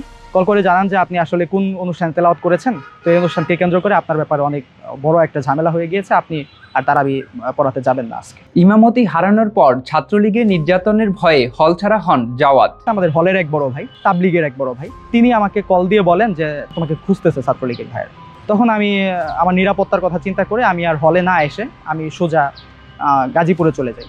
কিন্তু আমি বাড়িতেও যেতে পারতেছিলাম না, তো যেহেতু আমাকে খুঁজতেছে, তো আমি এই বিষয়টায় ভয়ে ছিলাম যে আমাকে আমার হলে তো আমার বাড়ির ঠিকানা দেওয়া আছে, তো আমি আমার বড় বোনের বাসায় যাই গাজীপুরেই। আব্বু আম্মুকেও জানাতে পারতেছিলাম না যে এত বড় একটা ঘটনা, তারাও চিন্তিত হয়ে যাবে, ভয় পেয়ে যাবে। তো এটা আমার জন্য একটা একটা ভীতিকর একটা বিষয় ছিল। আমার সবচেয়ে দুঃখের বিষয় যে আমি ভিসি ভবনে যে তারাবির জন্য মনোনীত হয়েছি, সেখানেও তো আমি কোরআন তেলাওয়াতি করছি। সেই কোরআন ভিসি ভবনে পড়ালে সেখানে কোনো অসুবিধা হচ্ছে না, কিন্তু আমি বটতলায় কোরআন তেলাওয়াত করব, আবার টিএসসিতে কোরআন তেলাওয়াত করলে সেই একই কোরআন সেখানে তেলাওয়াত করলে আমি শিবির হয়ে যাব। এই বিষয়টা একটা আমার ডাবল স্ট্যান্ডার্ডের মতো লেগেছে। হল ছাড়ার পর নিয়মিত ক্লাসও করতে পারেননি তিনি। জুলাই অভ্যুত্থানের পর পুনরায় হলে ওঠেন জাওয়াদ। ঈদের পর ইউনিভার্সিটি খোলা হয়, আমি বেশ কিছুদিন ক্লাস করতে পারিনি। একটা ভয় ছিল যে আমি ক্যাম্পাসে আসলে বা হলে গেলে যদি আমার উপর আবার অযাচিত কোনো আক্রমণ হয়ে যায়, সেই কথা চিন্তা করে আমি ক্লাসেও ঠিক মতো প্রথম দিকে আসতে পারিনি। জুলাই আন্দোলনের পরে যখন সব স্বাভাবিক হয়ে গেল, বাংলাদেশ নতুন করে স্বাধীন হলো, তখন আমি আসলে হলে নতুন করে উঠি। ইসলামী বিভিন্ন অনুষ্ঠান আয়োজন করতে গেলেও নানা জটিলতার সম্মুখীন হন শিক্ষার্থীরা। আমাদের অ্যাকশন ফর কমিউনিটি ট্রান্সফরমেশন থেকে আমাদের একটা হিজাব ফোবিয়ার বিরুদ্ধে সেমিনার করেছি। আমাদের প্রধান বক্তা ছিল হামিদুর রহমান স্যার। ওনার একটা বই হিজাব ফোবিয়ার বিরুদ্ধে আছে, ফ্রান্স ফানোর একটা বই। তো ওই সেমিনারের জন্য আমরা একটা অডিটোরিয়াম বুক নিতে যাই। প্রথম দিকে বলতেছিল যে আপনারা টাকা দিলে এটা বুক হয়ে যাবে।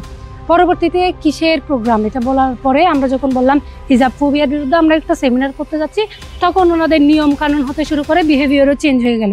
তখন বলল যে আপনারা লিখিত আবেদন নিয়ে আসেন, সেখানে একটা টিচারের সাইন লাগবে এবং টাকা দেওয়া লাগবে, টাকা দিয়ে আবার এখানে আসা লাগবে, অনেক নিয়ম। পরবর্তীতে আমরা 2 দিন মিলে শুধু অডিটোরিয়াম বুক নিয়েছি, 2 দিন ঘুরিয়েছে, একবার ব্যাংকে, একবার এখানে, একবার সাইন নিতে যাওয়া। তো সেই সময় দেখেছি যে প্রথমে আমাদেরকে যেভাবে বলতেছিল যে টাকা দিয়ে আসেন তাহলে বুকড হয়ে যাবে, কিন্তু যখন আমরা হিজাব ফোবিয়ার বিরুদ্ধে বললাম তখনই নিয়ম কানুন চেঞ্জ হয়ে গেল, তখনই অনুমতির বিষয়টা চলে আসলো। তখনই আমি খেয়াল করলাম যে হিজাব ফোবিয়ার বিরুদ্ধে আমরা যে সেমিনারটা করতে যাচ্ছি আসলে এখানে হিজাব ফোবিয়া আছে। এমনকি ছাত্রলীগের চাপে হাফেজ সম্মেলনের জন্য অডিটোরিয়ামের বরাদ্দ বাতিল করে প্রশাসন। ঢাকা ইউনিভার্সিটি দ্য অ্যাসোসিয়েশন 2022 সালে আমরা প্রতিষ্ঠা করি। 2022 সালে প্রতিষ্ঠার পর কয়েক মাস আমরা কোরআন বজিতার আয়োজন করি। কয়েক মাস যাওয়ার পরেই আমরা চিন্তা করি যে একটি সম্মেলন করা দরকার হাফেজ ভাইদেরকে নিয়ে, যেটি ইতিপূর্বে ক্যাম্পাসে হয়নি। ক্যাম্পাসের যত হাফেজ ভাই এবং বোন আছেন, হাফেজ আছেন, সবাইকে নিয়ে আমরা প্রোগ্রাম করতে চেয়েছি। এর নাম দিয়েছি আমরা হাফেজ সম্মেলন। এখানে 400-র কাছাকাছি ভাই বোন রেজিস্ট্রেশন করেছিলেন। রেজিস্ট্রেশন করার পরবর্তী আমরা সবাইকে নিয়ে একটা আয়োজন করব, এই উদ্দেশ্য নিয়ে আমরা আমাদের সব কিছু রেডি করতে থাকি। এর সাথে একটা বিষয় ছিল যে অডিটোরিয়াম ভাড়া নেওয়া। অডিটোরিয়াম আমরা টিএসসিতে ভাড়া নিতে চেয়েছিলাম, সেটা আমরা সেটা পাইনি, কারণ তখন প্রোগ্রামের চাপ ছিল। পরবর্তীতে আমরা মুজাফফর আহমদ চৌধুরী অডিটোরিয়াম, যেটা সামাজিক বিজ্ঞান অনুষদের যেটা অডিটোরিয়াম যেটা আছে, সেটা আমরা বরাদ্দ নেওয়ার চেষ্টা করি এবং সেটা আমরা পেয়েও যাই। এটা পেয়ে যাওয়ার পরে অডিটোরিয়ামের যে ভাড়া সেটা আমরা প্রদান করি। ভাড়া দেওয়ার পরে যখন নির্দিষ্ট দিন আসলো, তার আগের দিন সন্ধ্যায় আমাদেরকে জানানো হয় যে আমরা এই হাফেজ সম্মেলন করতে পারবো না। সবকিছু আমরা রেডি করে ফেলেছি, আমরা গেস্ট যারা ছিলেন সবাইকে আমরা দাওয়াত দিয়ে ফেলেছি। হঠাৎ করে যখন এটা জানানো হয় তখন আমরা একটু চিন্তিত হয়ে পড়লাম যে এখন আমরা কি করতে পারি। হাফেজ সম্মেলনের জন্য বরাদ্দ বাতিল করে ছাত্রলীগকে একই অডিটোরিয়াম ভাড়া দেয় বিশ্ববিদ্যালয় প্রশাসন।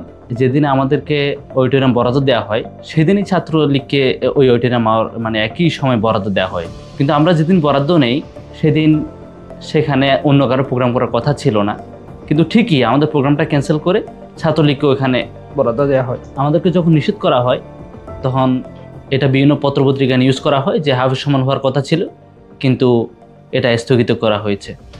পরবর্তীতে এই নিউজ হওয়ার পর ছাত্রলীগ সেখান থেকে তাদের প্রোগ্রাম সরিয়ে আরসি মজুমদার এসে তাদের প্রোগ্রাম বাস্তবায়ন করে। সেই দিন সেখানে কোনো প্রোগ্রাম হয়নি। শিক্ষক নিয়োগ, পদোন্নতি এবং গবেষণার মতো গুরুত্বপূর্ণ বিষয়গুলো রক্ষা পায়নি ইসলাম বিদ্বেষের কবল থেকে। পদে পদে বাধা বিপত্তি ও বৈষম্য শিকার হয়েছেন শিক্ষক শিক্ষার্থীরা। সাদেক হালিম তখন হচ্ছে ডিন, এবং আমি বিদেশে আসার আগে আপাকে বলে আসলাম যে আপা আমার একটা আর্টিকেল আছে, বাংলা আর্টিকেল, ওটা ছাপানো হবে। না না তোমার কোনো চিন্তা নাই, ওটা তো ডিসেম্বরে যে নতুন সংখ্যাটা আসবে তো একসেপ্টেড হয়ে গেছে, আমি দেখছি ওটা ডিসেম্বরে চলে আসবে, তুমি চলে যাও। 2018 সালের কথা। এরপর আমি মাস্টার্স করতে চলে আসলাম। কানাডায় চলে আসলাম মাস্টার্স করতে, ইয়র্কে মাস্টার্সটা করতে করতে। তখন তো আমি তার আর্টিকেল নিয়ে যেরকম ঝামেলা হতে পারে আমি তো জানি না, আমার কল্পনাতেও ছিল না, আমি শুনি নাই কখনো এরকম হতে পারে। 2023 জানুয়ারি মাসের 1 তারিখে আমি যখন বাংলাদেশের ডিপার্টমেন্টে জয়েন করি তখন শুনতে পাচ্ছি যে প্রফেসরশিপের জন্য অ্যাপ্লিকেশন চাওয়া হচ্ছে। তো আমি তখন কাগজপত্র ঘাটাঘাটি করতে যেয়ে দেখি যে আমার আর্টিকেলটা সে 2018 সালে যেটা পাবলিশ হওয়ার কথা সেটা সাদেক হালিম দিন থাকা অবস্থায় সেটা পাবলিশ করেন নাই। হিজাব পরার কারণে জামায়াত শিবির ট্যাগ দিয়ে চাকরি থেকে বের করে দেওয়ার হুমকিও দেওয়া হয়েছে একাধিকবার। সেকেন্ড ইয়ার থেকে আমি মাথায় স্কার্ফ পরা শুরু করি এবং তখনও আমার কথা শুনতেছে, এই মেয়ে কি জামাত হয়ে গেছে নাকি, শিবির হয়ে গেছে কিনা। হ্যাঁ, তা আমি যদি একটা ইউনিভার্সিটিতে, আমি একটা ডিপার্টমেন্টে, সার্টেন ডিপার্টমেন্টে কিছু মানুষের কারণে আমি একটা আমার স্বাধীন ধর্ম পালন করতে যে আমাকে একটা স্পেসিফিক ট্যাগ দিয়ে দিচ্ছে, এই ট্যাগিং মানে এটা যে কত একটা মানুষের লাইফ ডিস্ট্রয় করে দিতে পারে, মানুষের মাথার চিন্তা নষ্ট করে দিতে পারে, মানুষের উন্নতি। একটা আমরা ইউনিভার্সিটিতে আসি একটা ডেভেলপমেন্টের জন্য, একটা ফ্লাউরিশমেন্টের জন্য, ইন্টেলেকচুয়াল ফ্লাউরিশমেন্টের জন্য, কিন্তু এখানে এত নেগেটিভ ট্যাগিং। এবং দেখেন আল্লাহ কিরকম বিচার করলো শেষ পর্যন্ত। উনি আমাকে কতবার বলছে, গুণে শেষ করা যাবে না, 10, 15, 20 বার মনে হয় বলছে বের করে দিব ডিপার্টমেন্ট থেকে, বের করে দিব, চাকরি ছেড়ে দাও। তো ওই যে আমার প্রমোশনটা উনি আমার ক্যারিয়ারটা নষ্ট করে দিলেন। উনি আর্টিকেলটা যেহেতু পাবলিশ হয় নাই সেহেতু আমার পদ স্থায়ী হয় নাই এবং আমার পজিশন 1 নাম্বার থেকে 5 নাম্বারে দেবাশিসেরও নিচে চলে গেল। হ্যাঁ, এবং আমি দেখছি, আমি তখনই থাকা অবস্থায় দেখছি উনি সামিনাকে বলতেছেন, এই সামিনা আসো, তুমি এই যে সেমিনারে একটা প্রেজেন্টেশন দাও, এটা পাবলিশ হয়ে যাবে। মানে আমার অ্যাকসেপ্টেড আর্টিকেল উনি পাবলিশ করেন নাই, উনি মানুষকে ডেকে ডেকে পাবলিকেশন করায় মানুষকে স্থায়ী করছেন, পাবলিকেশন করাইছেন। 2019 সাল থেকে ঢাকা ইউনিভার্সিটি ডিবেটিং সোসাইটির মডারেটর হিসেবে দায়িত্ব পালন করেছিলেন আরবি বিভাগের সহকারী অধ্যাপক মাহাদি হাসান। কিন্তু বিশ্ববিদ্যালয়ে ভর্তি পরীক্ষায় ট্রান্সজেন্ডার কোটা এবং কুরআন তেলাওয়াত অনুষ্ঠানে প্রশাসনের হেনস্থার সমালোচনা করায় তাকে মডারেটর পদ থেকে বহিষ্কার করা হয়। ঢাকা বিশ্ববিদ্যালয় যখন ট্রান্সজেন্ডারের জন্য বিশেষ কোটার ব্যবস্থা চালু করতে চাচ্ছিল তখন বিভিন্ন রকম পক্ষ বিপক্ষে এটার আলোচনা শুরু হয়েছে। সে সময় আমি এটার খুব শক্ত সমালোচক ছিলাম এবং আমি এটা নিয়ে প্রতিবাদ করেছি যে ঢাকা বিশ্ববিদ্যালয়ের মতো জায়গায়, একটি মুসলিম মেজরিটি স্টেটে, রাষ্ট্রে, আমাদের এখানটাতে কেন আমরা হচ্ছে ট্রান্সজেন্ডারদের জন্য কিংবা একটি বিকৃত যৌনতা বা হচ্ছে যৌন মানসিকতা, এই যে মানুষ তার জেন্ডার চেঞ্জ করে, এরকম একটা বিষয়ে এদের জন্য যে একজন মানুষ মানে আরও যা আছে এই বিষয়গুলোকে আমরা যেভাবে কনস্ট্রাকটিভ ওয়েতে ক্রিটিসাইজ করা যায় সেভাবে করার চেষ্টা করেছি এবং বলেছি যে ঢাকা বিশ্ববিদ্যালয়ে এইরকম কারোর জন্য কোটা রাখা সমীচীন না বা এটা উচিত না।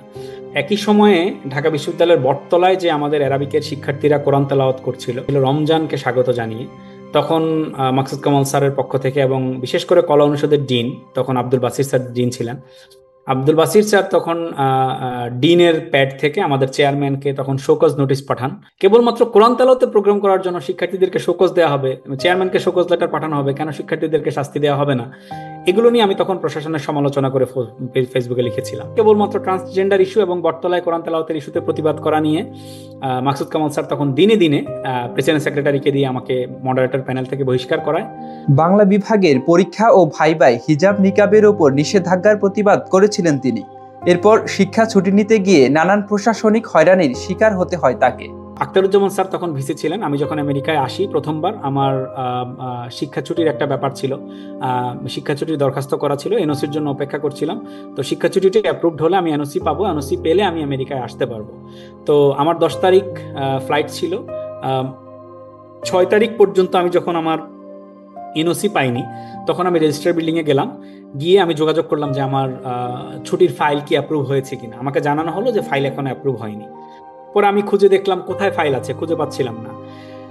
পরে বিশ্ববিদ্যালয় শিক্ষক সমিতির যারা দায়িত্বে ছিলেন সবাই শিক্ষক সমিতির দায়িত্বশীলদেরকে জানলাম, প্রভিসি শিক্ষা যিনি ছিলেন তাকে জানালাম যে আমার ফাইল কোথায় আটকে আছে, আমার ফাইল অ্যাপ্রুভ হয়নি কেন। ভিসি অফিসকে জানানোর চেষ্টা করলাম, ভিসি অফিস থেকে প্রথম দিন জানতে পারিনি। 7 তারিখ আমাকে জানানো হলো যে আমার ফাইল ভিসির কাছে গিয়েছিল কিন্তু তিনি স্বাক্ষর করেননি এবং তিনি আমার উপর যে কোনো কারণে রেগে আছেন এবং তিনি বলেছেন আমার ফাইলটা যেন রেখে দেওয়া হয়, তিনি এটা এখন স্বাক্ষর করতে চাচ্ছেন না। 8 তারিখ সকাল থেকে নিয়ে সারাদিন আমি ভিসি অফিসে বসাছিলাম এবং সারাদিন বসে থাকার পর এক পর্যায়ে বিকেলের দিকে, সন্ধ্যার আগে বিকেলের দিকে আখতারুজ্জামান স্যার বলতেছিলেন যে তুমি কি অ্যাক্টিভিস্ট হয়েছো, সোশ্যাল অ্যাক্টিভিজম করো, কোন ডিপার্টমেন্ট মেয়েদের হিজাব নেকাব নিয়ে কি নিয়ম করছে এটা নিয়ে তোমার কথা বলার কি দরকার। তো তখন আমি বুঝলাম যে বাংলা ডিপার্টমেন্ট তখন একটা নিয়ম করেছিল যে মেয়েরা পরীক্ষার হলে নেকাব পরে বসতে পারবে না, মেয়েদেরকে অবশ্যই নেকাব খুলে বসতে হবে, এবং এটা ছাড়া মেয়েদের ভেরিফাই করার কোনো ওয়ে নাই। মেয়েদের এটা ওনারা আইন করে দিয়েছিল ভাইবা বোর্ডে, এবং পরীক্ষার হলে মেয়েদেরকে নেকাব খুলে রাখতে হবে, চেহারা দেখাতে হবে। তখন আমি এটা নিয়ে প্রতিবাদ করেছিলাম। তো এটাই কেউ আখতারুজ্জামান স্যারকে বলেছিলেন আমার বিরুদ্ধে, এবং তিনি আমাকে এটার জন্য আমার ফাইল স্বাক্ষর করেননি, আমার ফাইল ঝুলিয়ে রেখেছিলেন। তখন আমি বললাম যে আমি অ্যারাবিকের শিক্ষক, ঢাকা বিশ্ববিদ্যালয়ে অ্যারাবিক ইসলামিক স্টাডিজের টিচাররা যদি এই পর্দার বিষয়গুলো নিয়ে কথা বলতে না পারে, এই বিষয়ে যদি আমরাও কথা বলতে না পারি, তাহলে আসলে ঢাকা বিশ্ববিদ্যালয়ে কারা কথা বলবে এটার জন্য? বাট উনি ওই সময় আমার কোনো কথা অ্যাকসেপ্ট করছিলেন না, এবং তিনি বলছিলেন যে তিনি আমার ফাইলে স্বাক্ষর করবেন, কিন্তু আমাকে কথা দিতে হবে যে এরপরে এরকম ইস্যুতে আমি আর কখনো কথা বলবো না। Then I had to give him words যে আমি এই বিষয় নিয়ে আর কখনো কথা বলবো না। তারপরে উনি আমার ফাইল স্বাক্ষর করেছিলেন। শিক্ষক নিয়োগের ভাইবা বোর্ডে মাদ্রাসায় পড়াশোনা করার কারণে অপরায়ণের প্রবণতা লক্ষ্য করা যায়। ভাইবা বোর্ডে ইররেলিভেন্ট কোয়েশ্চন আমাকে প্রশ্ন করা হচ্ছে যে তুমি মাদ্রাসায় কেন পড়েছো, তোমার এলাকায় কি মাদ্রাসা বেশি নাকি? আমাকে প্রশ্ন করা হচ্ছে বঙ্গবন্ধু শেখ মুজিবুর রহমান কয়টি বই লিখেছেন, কোনটি আগে লিখেছেন, কোনটি পরে লিখেছেন, তুমি এগুলো তো পড়োনি। একটা বিশ্ববিদ্যালয়ে আমাকে সরাসরি বলা হয়েছে তুমি তো অন্য লাইনের লোক। আমি তখন বলেছি স্যার আমার ফ্যামিলিতে অন্তত 5-7 জন মুক্তিযোদ্ধা আছে। তার পাল্টা উত্তর ছিল ওই স্যার প্রফেসর উনি উত্তর দিলেন যে তারা হয়তো মুক্তিযুদ্ধ করেছে কিন্তু তুমি অন্য লাইনের লোক। একাডেমিক পরিসরে ইসলামের আলাপ ছিল কতিপয় গোষ্ঠীর কাছে গাত্রদাহের বিষয়। এক্ষেত্রে অনেক সময় সভা সেমিনারে অপ্রত্যাশিত অসহিংসতা লক্ষ্য করা যায়। 2023 সালের সেপ্টেম্বর মাসে আমি মূলত কথা বলতে আসছিলাম ঢাকা বিশ্ববিদ্যালয়ে। আমার বিষয় ছিল ইসলামাইজেশন, বাংলা ইসলামাইজেশন, এবং সেই ইসলামাইজেশনের ক্ষেত্রে কৃষির কি ভূমিকা। আমরা জানি যে প্রফেসর রিচার্ড ইটন তিনি একটি এই বাংলা ইসলামাইজেশন নিয়ে যেই ব্যাখ্যা বিশ্লেষণ দিয়েছেন তার সাথে কৃষির একটা গুরুত্বপূর্ণ ভূমিকা ছিল, এবং সেটি ছিল আসলে বেসিক্যালি হিস্টোরিক্যাল হাইপোথিসিস। আমি যেহেতু আর্কিওলজিস্ট, আর্কিওবোটানিস্ট, সেই জায়গা থেকে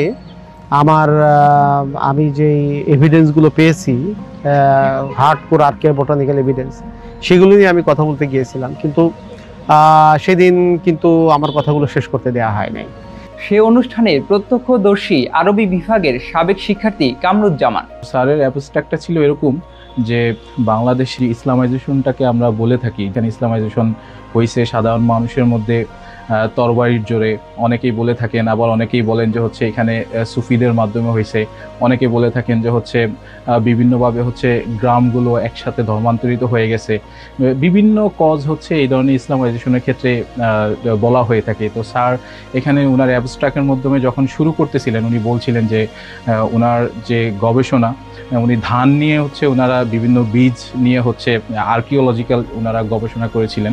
তো ওই গবেষণার ভিত্তিতে ওনাদের রিপোর্টটা ছিল এরকম যে বাংলাদেশে ওনারা দেখতে পাচ্ছিলেন যে ইসলামাইজেশনটাকে যেভাবে বলা হয়ে থাকে যে এটা শাসকদের তরবারির মাধ্যমে কিংবা হচ্ছে আদার্স অন্যান্য মাধ্যমে হয়ে আসছে, ওনারা বলেন যে এটা যদি হয়ে থাকতো তাহলে শাসকদের যে নির্দিষ্ট কেন্দ্রস্থল সেখানে ইসলামটা মানুষ সবচেয়ে বেশি ইসলামিস্ট হয়ে উঠত, কিন্তু মানুষ সেখানে ইসলাম গ্রহণ না করে উল্টো দেখা যাচ্ছে যে ইসলামাইজেশনের যে চিহ্নগুলো সেগুলো পাওয়া যাচ্ছে যে শাসকের যে রাজধানী বা যে শাসনস্থল সেখান থেকে আরও অনেক দূরে।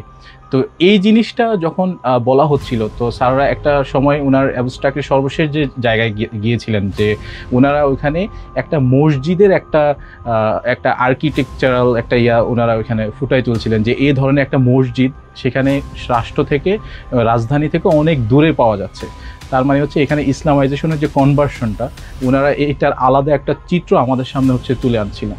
তো যখন উনি স্যার এই বিষয়গুলো আমাদের সামনে তুলছিলেন তখন আমাদের যারা গেস্ট ছিলেন ওই প্রোগ্রামে, সেমিনারে, তো ওনারা হচ্ছে বিষয়গুলো শুনে, যেহেতু ইসলামের আলাপ হচ্ছিল, ওনারা হয়তো বা এটা এক্সপেক্ট করছেন কিনা এইভাবে স্যার বিষয়টাকে বাংলাদেশের হিস্ট্রিতে একটা নবজাগরণ, একটা ইনোভেটিভ একটা আইডিয়া উনি নিয়ে আসতেছিলেন।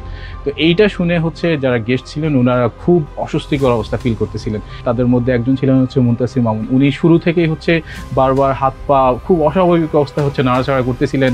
উনি বারবার হচ্ছে যিনি প্রোগ্রাম মডারেটর তার কানে কানে বলতেছিলেন যে কোনোভাবে থামাতে বলছেন।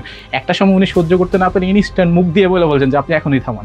এই অসহিংসতার পেছনে দুটি কারণ থাকতে পারে বলে মনে করছেন অধ্যাপক মিজানুর রহমান। প্রাথমিকভাবে এটাকে আমরা অবশ্যই বলবো যে এটা এক ধরনের মত প্রকাশের স্বাধীনতার হস্তক্ষেপ। কারণ হলো যে বিশ্ববিদ্যালয় মানেই হলো সেখানে মুক্তবুদ্ধির চর্চা হবে, বিভিন্ন একই বিষয়ে বিভিন্ন জন বিভিন্ন ধরনের মতামত প্রকাশ করবে। অনেকেই এই বিষয়টাকে কিন্তু ইসলাম ফোবিয়ার সাথেও যুক্ত করেছেন, কারণ যেহেতু আলোচনার যেই বিষয়বস্তু ছিল, প্রেজেন্টেশনের যে বিষয়বস্তু ছিল সেখানে ইসলাম ছিল এবং ইসলাম থাকার কারণেই প্রফেসর মুনতাসির মামুন এই ধরনের একটি ঘটনা ঘটিয়েছেন বলে অনেকেই মনে করেছেন। এই ফ্যাসিস্ট আচরণের প্রতিবাদে তাৎক্ষণিক সেমিনার বর্জন করেন একদল শিক্ষার্থী। তখন আমরা সামনে বসা, আমরা হচ্ছে ইনস্ট্যান্ট প্রতিবাদ করছি। আমরা প্রতিবাদ করে আমরা যারা ইয়াং আমাদের মতো হচ্ছে আরও বলা যায় যে 15-20 জন আমরা ইনস্ট্যান্ট প্রোগ্রাম থেকে বের হয়ে গেছি। ঢাকা বিশ্ববিদ্যালয়ের কতিপয় শিক্ষককে প্রকাশ্যে ইসলাম নিয়ে বিদ্বেষমূলক বক্তব্য দিতে দেখা যায়। ভেরি ইন্টারেস্টিং যে আপনি বাংলাদেশে থেকে কোনোদিন হালাল হারাম চিন্তা করেনি, এরকম খুব র্যাডিক্যাল লোকজন আমি দেখেছি। কানাডায় ছিলাম, আমি দেখি যে তারা হিজাব পরা শুরু করেছে, তারা হালাল খুঁজে, হালাল না খেলে খায় না, কারণ তার মধ্যে অস্তিত্বের সংকটটা এত প্রকট হয়েছে। এটা চলে যাচ্ছে এক্স্যাক্টলি, এবং এটা ইথারে আমাদের দেশে এসেছে, যেহেতু আমরা গ্লোবালাইজেশন, আমরা যে কানেক্টিভিটি, ইন্টারনেট, আমরা যে ফেসবুক সবকিছু বলি, এর ফলে এর মধ্য দিয়ে ছেলে মেয়েগুলো, এবং এর একটা বিরাট কারণ আছে যে তারা রেডিক্যালাইজ হয়েছে। মিডিয়াতেও কিন্তু আসলে এগুলো একটু রিফাইন করে যারা এডিটর আছেন তাদের দেখা উচিত যে কারা এগুলো করছেন। এবং এই যে আসসালামু আলাইকুম, আপনি খেয়াল করে দেন, ভেরি ইন্টারেস্টিং। আগে আমরা ছোটবেলায় আসসালামু আলাইকুম বলছি, এটাকে এখন আপনি দেখবেন যে একটা middle class, educated middle class, তারা খুব স্ট্রেস দিয়ে আসসালামু আলাইকুম, এটা এই পুরো বিএনপি জামাতের এই মাসলার মধ্যে শেখানো হয়েছে। কিংবা আল্লাহ হাফেজ, যে খোদা হাফেজ আমরা বলতাম খুব সহজ, এটা আল্লাহ হাফেজ, এগুলো দিয়ে কিন্তু একটা ডিসকোর্স তৈরি করা হয়েছে। এবং ঢাকা বিশ্ববিদ্যালয় এখন একটা উচ্চতর মাদ্রাসায় পরিণত হয়েছে। আমি জেনে বুঝে 34 বছর ঢাকা বিশ্ববিদ্যালয়ে পড়াচ্ছি, তার আগে 6 বছর পড়েছি। 40 বছর ঢাকা বিশ্ববিদ্যালয়ের সাথে আমি সম্পর্কিত। আমি বলছি ঢাকা বিশ্ববিদ্যালয়কে আমি চোখের উপরে একটা উচ্চতর মাদ্রাসা, একটা হায়ার মাদ্রাসায় পরিণত হতে দেখছি, এবং এটা কোনোভাবে গ্রহণযোগ্য নয়। সোচ্চারের জরিপে উঠে আসে বিশ্ববিদ্যালয়ে মাদ্রাসা শিক্ষার্থীদের হার কোনোভাবে 10 থেকে 15% উপরে নয়। তবে মাদ্রাসা বিরোধী বয়ান উৎপাদনে সংখ্যাটাকে অতিরঞ্জিত করে দেখানোর সংঘবদ্ধ অপচেষ্টা পরিলক্ষিত হয়। আমি যে সার্ভেটা করেছি সেখানে 991 জনের স্যাম্পল ছিল, এবং রাজশাহী বিশ্ববিদ্যালয়ে যে সার্ভে করেছি ওখানে 1288 জনের স্যাম্পল ছিল। দুটো জায়গায় আমি দেখেছি মাদ্রাসার স্টুডেন্ট 10 to 15%। তো আমার ধারণা টোটালি মাদ্রাসার স্টুডেন্ট পুরো ইউনিভার্সিটিতে 10 থেকে 15%-এর বেশি হবে না, এবং মেয়েদের মধ্যে সেটা অনেক কম, 3 থেকে 5% এরকম। তার মানে হচ্ছে মাদ্রাসায় স্টুডেন্টদের সংখ্যা 10 থেকে 15%, এটাকেই তারা ফুলিয়ে পাফিয়ে বলতেছে যে পুরো ইউনিভার্সিটি মাদ্রাসা হয়ে গেছে। অর্থাৎ যে মাদ্রাসার এই জিনিসটা আরো ঘৃণা ছড়ানো এবং মাদ্রাসার স্টুডেন্ট ভর্তি বন্ধ করা, মাদ্রাসার স্টুডেন্টদেরকে আসতে না দেয়া, এ ধরনের পদক্ষেপের অংশ হিসেবে আর কি তারা এগুলো প্রচার করতো যে মাদ্রাসা হয়ে গেছে, এদেরকে বের করে দিতে হবে, মাদ্রাসা ছাত্রদের ভর্তি বন্ধ করতে হবে। ইসলামী পোশাক পরিচ্ছদ কিংবা মাদ্রাসায় পড়া শিক্ষার্থীদের অযোগ্য ভাবার প্রবণতা ছিল কতিপয় শিক্ষকের মধ্যে। যারা একটু রিলিজিয়াস পার্সপেক্টিভে বিলিভ করে তাদের কোনো না কোনো ভাবে ইনফিরিয়র ফিল করানো হতো। আর ডিপার্টমেন্টে সবসময় এরকম একটা ভাইব ছিল যে if you are wearing a wig or if you have a beard, there are less chances of you becoming any sort of faculty if you want. কারণ যে কারো একাডেমিয়াতে আগ্রহ থাকতেই পারে, কিন্তু ওই জিনিসটা কিভাবে যেন কোনোভাবে কি বলে বেলিটল করা হতো। তো আমাদের ডিপার্টমেন্টে নারী দিবসের একটা প্রোগ্রাম ছিল 8 মার্চে, হয়তো 8 মার্চে হয়নি, সেটা অন্যদিন হয়েছিল, কিন্তু প্রতিপাদ্যটা ছিল নারী দিবসেরই। তো সেদিন হচ্ছে অস্ট্রেলিয়া অথবা বিদেশের কোনো একটা দেশের হাই কমিশনার এসেছিলেন আমাদের ডিপার্টমেন্টে। তো ওই দিন ওনারা অনেক বক্তব্য দিলেন, ওই বিদেশি অতিথিও অনেক বক্তব্য দিলেন। তো তারপর ছিল প্রশ্নোত্তর পর্ব, যে শিক্ষার্থীরা প্রশ্ন করবে আর উনি উত্তর দিবেন। তো আমার স্বভাবতই আমি খুবই উৎসুক, আর আমি সব ক্ষেত্রে একটু কৌতূহল, মানে নিজে যেটা জানি না সেটা জানার ইচ্ছা করি, আবার ক্লাসে টিচাররা প্রশ্ন করলে আমি সেটার উত্তর দেওয়ার চেষ্টা করি। তো সেদিনে আমি প্রশ্ন দেওয়ার জন্য সবার আগে আমিই হাত তুললাম, এর আগে কেউ হাত তুলেনি আসলে। তো তো আমি হাত তুলে দাঁড়ালাম প্রশ্ন করার জন্য, তো ম্যাম চিনে ফেলেছে আমাকে যে আমি তানহা। তো মানে ব্যাপারটা ছিল এরকম যে আমি কি ইংলিশে প্রশ্ন করব নাকি বাংলায় প্রশ্ন করব। তো ওনার দিক থেকে মানে ইঙ্গিতটা এরকম এসেছিল যে বাংলাই তো করবে, আমি ইংলিশে ট্রান্সলেট করে দিব, এরকম একটা ইঙ্গিত ওনার মধ্যে ছিল। মানে ওনার মেন্টাল বিষয়টাই ছিল এরকম যে যারা বোরকা পরে, যারা হিজাব পরে, তারা হচ্ছে ইংলিশ বলতে পারে না, তারা হচ্ছে জ্ঞানের গভীরতা তাদের খুবই কম। কিন্তু আমি ওনার কথায় কান্না দিয়ে আমি ইংলিশেই প্রশ্ন করেছি। একই অভিজ্ঞতার সম্মুখীন হন অপরাধ বিজ্ঞান বিভাগের শিক্ষার্থী ফাতিমা তাসনিম জুমা। একদম বিশ্ববিদ্যালয়ের প্রথম দিকে শুরুর দিকে আসার পরে আমাদের একটা ক্লাসে, তো আমাদের একজন শিক্ষক ছিলেন, তাকে আমরা সবাই অনেক পছন্দ করতাম, বেশ বড় মাপেরই শিক্ষক, অনেক বড় বুদ্ধিজীবী। তো তিনি হচ্ছে আমাদের ক্লাসে একদিন একটা কবিতার লাইন বলেন পড়াতে গিয়ে। তো তিনি এক্সপেক্ট করছিলেন যে তার পরের লাইনটা হয়তো কেউ পারবে। তো ওই টাইমে যেটা ছিল, আমরা সবাই নতুন এসেছি, সবার মধ্যে এক ধরনের নিজেদের একটা প্রাইড মুভমেন্ট, একদম শুরুর দিকের ক্লাস, হয়তো সেকেন্ড বা থার্ড ক্লাসে এরকম। তো ওই টাইমে আর কি উনি জিজ্ঞেস করেন যে এই কবিতার লাইন এরকম একটা আছে, এর পরের লাইন কি হবে, সেটা উনি চুপ করেছিলেন যাতে কেউ বলে। তো এটা কেউ পারেনি, আমি পেরেছিলাম এবং আমার সাথে আমার আরেক ফ্রেন্ড পেরেছিল। তো আমি বলার পর সেও পরের লাইনটা আর কি একসাথে প্রায় উচ্চারণ করি আমরা। তখন স্যার আমাদেরকে দাঁড় করান, আমাকে ফার্স্টে দাঁড় করান, তারপরে তাকেও দাঁড় করান। তো দেখা যায় যে আমি বোরকা এবং হিজাব পরা এবং আমার ওই ফ্রেন্ড দাড়ি টুপি পাঞ্জাবি পরা। এবং আমরা ভাবলাম যে হয়তো আমাদেরকে খুব প্রেইজ করবেন, আমাদেরকে খুব প্রশংসা করবেন, এটাই তো এক্সপেকটেশন থাকে, তাই না? তো তিনি সেটা করলেন না, তিনি ক্লাসের বাকি সবাইকে ঝাড়লেন। কেন বাকিরা কেউ পারলো না? তার বলার টোনের মধ্যে আর কি আমি যেটা বুঝেছি যে তার রাগের জায়গা, যে বোরকা হিজাব পরা একজন পারে, টুপি দাড়িওয়ালা পারে, কিন্তু বাকিরা কেন পারে না। মানে তার টোনিংটা আমার মনে হয়েছে যে আমাদের পারার কথা না, বা তারা এতটুকু জানার কথা না। তো এই ব্যাপারটা এরকম যে শুরু থেকেই ধরে নেওয়া হয় যে তারা আসলে যোগ্য না, বা তারা এসব পারার কথা না। বিশেষজ্ঞরা মনে করছেন পোশাক নিয়ে নেতিবাচক মন্তব্য পুরো সমাজ কাঠামোতে একটি অস্বাভাবিক অবস্থা তৈরি করতে পারে। এটা আনএথিক্যাল প্র্যাকটিস। এখান থেকে তারা অ্যাবনর্মালিটি গ্রো করে, এখান থেকে সমাজে অ্যাবনর্মালিটি গ্রো করে। যে তারা বলেছেন humans are basically good, they have free will and potentials. If they are given freedom, they will be able to develop to the fullest capacity. এখন ফ্রিডমটা কতটুকু? as long as your behavior, your action does not hurt me. If your behavior and action hurt me, I will hurt you back. There will be conflict and peace will be destroyed from in the society. এখন তাই হচ্ছে বর্তমান সমাজে। আমাদের দেশে তোমাকে একটা negative comment করে ফ্রিডম, আমার স্বাধীনতা, যা চাইতে করবে, এটা না স্বাধীনতা না, এটা স্বেচ্ছাচারিতা। বাংলাদেশের প্রতিটা সেক্টরে আনাসে কানাসে এই স্বেচ্ছাচারিতা গত 15-17 বছর যাবৎ হয়েছে। তবে আরবি বিভাগের সহকারী অধ্যাপক মাহাদি হাসান মনে করছেন ইসলাম চর্চার সাথে সম্পৃক্তদের গৌণ ভাবার প্রবণতা ধীরে ধীরে কমছে। সময়টা তো অনেকে মনে করতো মাদ্রাসা থেকে যারা পড়ে আসছে তারা কম জানে, কম বুঝে, দে আর নট স্মার্ট এনাফ, তারপর হচ্ছে তারা বিশ্ববিদ্যালয়ের জন্য ফিট না, তারা এখানে এসে ওই যে বলে না একটু খুব তামাশার ছলে বলে হুজুরগিরি করতে আসে। কেউ নামাজ পড়লে, একটু পাঞ্জাবি টুপি পড়লে, একটু হচ্ছে বোরকা পড়লে, জুব্বা পড়লে বা হিজাব নেকাব পড়লে এইটাকে একটু খ্যাত টাইপের মনে করা হতো। এটা আমি বলবো যে এটা ছিল, এটা এখনো আছে অনেকের মধ্যে, তবে এটা কেটে যাচ্ছে, দূর হচ্ছে। এটা মাদ্রাসার ছেলেরা বিভিন্ন জায়গাতে তাদের সাফল্যের স্বাক্ষর রাখছে, বড় জায়গাতে গিয়ে নিজেদের যোগ্যতার প্রমাণ দিচ্ছে। তো সেই জন্য আশা করি এটা কেটে যাচ্ছে, সামনে আশা করি কেটে যাবে ইনশাআল্লাহ। নামাজে বিরতি দেওয়ার কারণে তালেবানি রাষ্ট্র বলে কটাক্ষ করেছেন সমাজবিজ্ঞান বিভাগের অধ্যাপক ও আওয়ামীপন্থী শিক্ষক নেতা সাদেকা হালিম। আমরা 2018 সালে যখন জয়েন করলাম, জয়েন করার পরের মাসেই শিক্ষক সমিতির একটা মিটিং ছিল ঢাকা বিশ্ববিদ্যালয় ক্লাবে। ক্লাবের যে বড় রুমটা, হল রুমটা, ওই রুমটাতে মিটিং। তখন মাকসুদ কামাল সাহেব শিক্ষক সমিতির সভাপতি এবং শিবলি রুবায়েত স্যার শিক্ষক সমিতির সেক্রেটারি। তখন ওই মিটিংয়ে আমরা নতুন উপস্থিত হয়েছি, আলোচনা সমালোচনা চলছে, বিভিন্ন প্রশ্ন জিজ্ঞাসা চলছে, বিভিন্ন শিক্ষকরা তাদের দাবি দাওয়া পেশ করছে, কোনটা পালন করেছে শিক্ষক সমিতি, কোনটা করেনি। শিক্ষক সমিতি বারবার কথা দেয় কিন্তু সেই কথা অনুযায়ী কাজ করে না। এগুলো নিয়ে প্রচুর আলোচনা সমালোচনা চলছে। শিক্ষক সমিতি বিশেষ করে প্রেসিডেন্ট সেক্রেটারিকে অনেক প্রশ্ন করা হচ্ছে, তাদেরকে উত্তর দিতে হচ্ছে। দুপুর থেকে শুরু হয়ে বিকেল 3টা বা 4টা থেকে শুরু হয়ে মাগরিব পর্যন্ত মিটিং কন্টিনিউ করছে। মাগরিবের যখন আজান হয়েছে, শিবলি রুবায়েত স্যার তখন মিটিংয়ের সঞ্চালনা করছিলেন।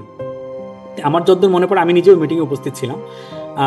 স্যার তখন বলছিলেন যে আচ্ছা ঠিক আছে, মাগরিবের আজান হয়েছে, আমরা অনেকক্ষণ ধরে প্রশ্নোত্তর পর্বে আছি, প্রশ্ন উত্তর দিচ্ছি, প্রশ্ন নিচ্ছি এবং একটা আলোচনা তর্ক বিতর্ক চলতেছে, সবাই একটু কেমন যেন টায়ার্ড, আবার মাগরিবেরও আজান হয়েছে, যারা নামাজ পড়তে চান তারা একটু নামাজ পড়লো, আর আমরা সবাই মিলে এই সুযোগে একটা ছোট্ট একটা ব্রেক নেই। ব্রেকে যারা নামাজ পড়ে আসলো, বাকিরা আমরা একটু ঘুরে ফিরে ফ্রেশ হয়ে আসি। তখন সাদেকা হালিম যেটা করলেন, তিনি সেখানে দাঁড়িয়ে বললেন, এই তোমরা কিসের নামাজের ব্রেক দিচ্ছ? এটা কি তালেবানদের দেশ নাকি? এটা কি তালেবানি শিক্ষক সমিতির প্রতিষ্ঠানের শিক্ষক সমিতি নাকি যে এখানে তোমাদের নামাজের ব্রেক দিতে হবে? কোনো নামাজের ব্রেক টেক এখানে চলবে না। মিটিং চলতেছে, মিটিং চলতে থাকবে, কোনো নামাজের ব্রেক দেওয়া যাবে না। That was kind of like, আমরা খুবই অবাক হয়েছিলাম যে এরকম ওপেনলি প্রকাশ্যে নামাজের ব্রেকের ব্যাপারে বিরোধিতা করে কথা বলা একদম মিটিং এর মধ্যে, মানে kind of like she doesn't care of anyone আর কি। সলিমুল্লাহ মুসলিম হল এবং ফজলুল হক মুসলিম হল ঢাকা বিশ্ববিদ্যালয়ে দুটি ঐতিহ্যবাহী হল। হল দুটির নাম থেকেও বিভিন্ন সময় নিষিদ্ধ ছাত্রলীগকে মুসলিম শব্দ বাদ দিতে দেখা যায়। ছাত্রলীগ নেতাদের অভিমত, বলার সুবিধার্থে নাম থেকে তারা মুসলিম শব্দ বাদ দেন, তবে তাদের দলীয় প্যাডেও মুসলিম শব্দটি ছিল না।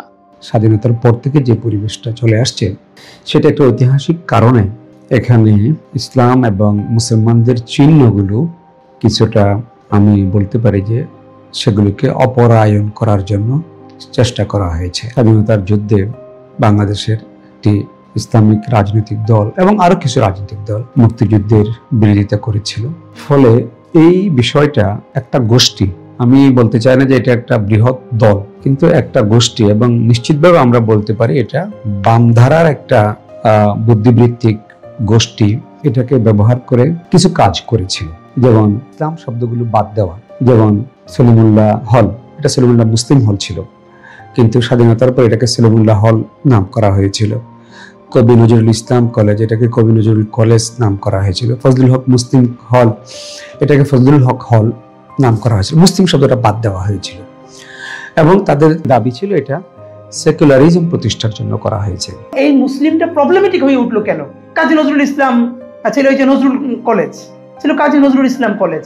ইসলাম মুসলিম এই শব্দগুলোকে অনুমানুষ করে তোলা, অচ্ছুত করে তোলা, এই যে, এবং ধর্মের নামে এই কাজগুলো করা যাবে না, গুড। কিন্তু গত 10 বছর আমরা যেটা দেখেছি, ঢাকা বিশ্ববিদ্যালয়ের কোনো প্রগতিশীল শিক্ষক প্রতিবাদ করে নাই। আমার মনে পড়ে সৈয়দ আলী আহসান, উনি এক ইন্ডিয়ান পণ্ডিত, রাজনীতিবিদ বা বিশ্ববিদ্যালয়ের শিক্ষকের রেফারেন্স দিয়েছিলেন, যিনি বলেছিলেন যে আমরা ভারতে আলিগড় মুসলিম বিশ্ববিদ্যালয়ের মুসলিম শব্দটি বাদ দিয়ে নেই, কিন্তু ভারত একটি সেকুলার রাষ্ট্র, কিন্তু সেকুলারিজমের জন্য বাংলাদেশে মুসলিম শব্দ বাদ দিতে হবে কেন? বাস্তবতা হচ্ছে এটা বাদ দেওয়ার প্রয়োজন ছিল না। আওয়ামী ফ্যাসিবাদী আমলে বিশ্বাস ও চর্চায় ইসলামী ধ্যান ধারণা পোষণকারীদের কোণঠাসা করার প্রচেষ্টা লক্ষ্য করেন শেহরিন আমিন ভুইয়া। মেজরিটি মুসলিম স্টুডেন্টস থাকা সত্ত্বেও সবার ইসলামের এক্সপ্রেশন তো সেম না, তাই না? অ্যাটায়ার্সটা সেম না, কিন্তু যারা একটু বেশি মনে করেন পর্দা করতো বা হচ্ছে যে পাঞ্জাবি পায়জামা বা দাড়ি টুপি রাখতো, তাদেরকে একটু সাইডলাইন করা হতো। এটা আমিও খেয়াল করেছি।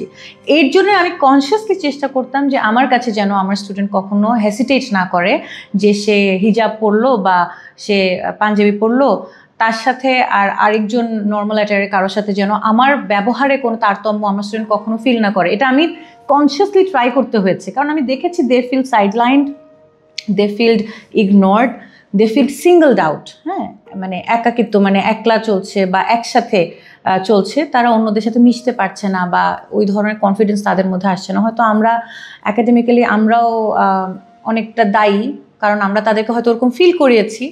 আমরা টিচারদের কিছুটা দায় নিতে হবে। আমি নিশ্চয়ই তাকে সেই সেফ স্পেসটা বা সেই সেফ এনভায়রনমেন্টটা দিতে পারি নাই। বর্তমানে এই পরিবেশের পরিবর্তন ঘটছে বলে আশাবাদ ব্যক্ত করেন তিনি। তো এখন আল্লাহর রহমতে আমি মনে করি যে তো things are changing, and at the same time এখন কারেন্টলি আমি যেটা দেখি এবং আমি সামনের দিন থেকে যেটা আমার এক্সপেকটেশন, সেটা হচ্ছে যে আমরা যে জিনিসটা তাদের সাথে দেখেছি, হ্যাঁ, যারা হচ্ছে ইসলামকে খুব মানে রিলিজিয়াসলি প্র্যাকটিস করেছে, হ্যাঁ, প্র্যাকটিসিং মুসলিম যেটা আমরা বলি ওয়ার্ডটা, তাদেরকে তখন সিঙ্গেল আউট করেছি। এখন যেন আমরা উল্টা সাইডে যারা বিলং করে তাদেরকে সিঙ্গেল আউট না করি। আসলে আমরা তাদের মধ্যে ভেদাভেদ করাটা আসলে it's not their problem, it's our problem. আমরা কিন্তু তাদের সাথে ভেদাভেদ করছি, তাহলে দায়টা আমাদের। আমার কাছে মনে হয় যে শিক্ষকদের ভূমিকাটা আসলে মা বাবার ভূমিকা যেরকম, মা বাবার কাছে তার সকল সন্তান সমান। যে সন্তানটা পড়ালেখা খুব ভালো সেও যেমন বাবা মার কাছে প্রিয়, যে একদম মনে করো ফেলও করছে সেও প্রিয়। তো বাবা মা যেরকম ভেদাভেদ করে না তার সন্তানদের মধ্যে, তেমনি আমি মনে করি শিক্ষক যদি হয়ে যায়, আমরা যদি এই লাইনেই আসি, এই প্রফেশনেই আসি, যবে থেকে আসবো তবে থেকে এভাবে করে আমাদেরকে নিজেদেরকে মেন্টালি প্রিপেয়ার করতে হবে যেখানে সবাই আমার সন্তান। পোশাক নিয়ে কটূক্তির বিরুদ্ধে বিশ্ববিদ্যালয় প্রশাসন ব্যবস্থা নিতে চাইলে প্রথমে ভুক্তভোগীর নিরাপত্তা নিশ্চিত করতে হবে। কারণ বিশ্ববিদ্যালয় কর্তৃপক্ষকে সেক্সুয়াল হ্যারাসমেন্টের ক্ষেত্রে যদি কোনো স্ট্রং ভূমিকা নিতে চায় যারা হ্যারাস হয় তাদের বিরুদ্ধে, তাহলে এই মেয়েদেরকে সেফটি নিশ্চিত করতে হবে। তাহলে যে প্রশ্ন তারা আসে না বা পরে অভিযোগ করে আর আসে না বা তুলে নেয়, উইথড্র করে, কেন উইথড্র করে, কেন তুলে নেয়? কারণ তারা ভয় পায় যে আমাকে কে প্রোটেক্ট করে, এটার উল্টা ফল আবার হিতে বিপরীত হয় কিনা, এই কারণেই কিন্তু তারা এটা করে না। তার সেফটি যদি নিশ্চিত করা যায় যে তার কোনো ক্ষতি হবে, একাডেমিক কোনো ক্ষতি হবে না, ব্যক্তিগত ক্ষতি, মানসিক কোনো ক্ষতি হবে না, আমার পাশে আসি, এই বিশ্ববিদ্যালয়ে আসে, তাহলে কিন্তু আমার মনে হয় এই তারা উইথড্র করবে না বা এই অভিযোগ থেকে তারা সরে যাবে না যদি সত্যিকার অভিযোগ হয়ে থাকে। এখন আসি, একই কাজ আমার যদি মনে হয় ওখানেই বলতাম আমি, যে এই যে হিজাব পরা নিয়ে বা ধর্মকর্ম করার কারণে যে ছেলেমেয়েরা, যে মেয়েরা বিশেষ করে যে হেনস্থার শিকার হয়, যে ডিসক্রিমিনেশন শিকার হয়, হয়রানির শিকার হয়, কেরিয়ার তাদের ক্ষতি করা হয়, তাকে চাকরির ক্ষেত্রে ডিসক্রিমিনেশন করা হয়, এর বিরুদ্ধে বিশ্ববিদ্যালয়ে একটা কমিটি করা দরকার, প্রয়োজন একটা সেল করা দরকার আর কি, যে পোশাক নিয়ে কোনো নেগেটিভ মন্তব্য করা যাবে না। বিশ্ববিদ্যালয়ে সে প্রত্যেকটা প্রতিষ্ঠানেই যিনি সেক্সুয়াল হ্যারাসমেন্ট তিনি তার দ্বারা বারবার এই ঘটনাগুলো ঘটে, যিনি হিজাব নিয়ে কথা বলেন তার তিনি বারবার ঘটেন, অন্যরা কেউ ঘটায় না, কারণ ওনার মানে মজ্জাগত হয়ে গেছে আর কি, এর মাথায় ঢুকে পড়েছে, উনি এটাকে মেনে নিতে পারেন না। এটা বিচার না করলে যে না এইগুলো এই ধরনের কমেন্ট করলে, এ ধরনের কাজ করলে এরকম পানিশমেন্ট পাওয়া যায়, we need some example punishment, এইটা হলে এটা তুমি আমি হোক অন্য হোক যেই হোক এই করতে আর সাহস পাবে না কেউ। তবে সেক্ষেত্রে ভুয়া অভিযোগ প্রমাণিত হলে অভিযোগকারীর বিরুদ্ধে ব্যবস্থা নিতে হবে। একটা প্রশ্ন আছে, মিসইউজ হতে পারে, মিসইউজের প্রোটেকশন দিতে হবে, অর্থাৎ কেউ যদি মিথ্যা অভিযোগ করে সেটা যদি প্রমাণিত হয় তাহলে তার বিরুদ্ধেও ঠিক একই রকম উল্টা ব্যবস্থা নেওয়া হবে।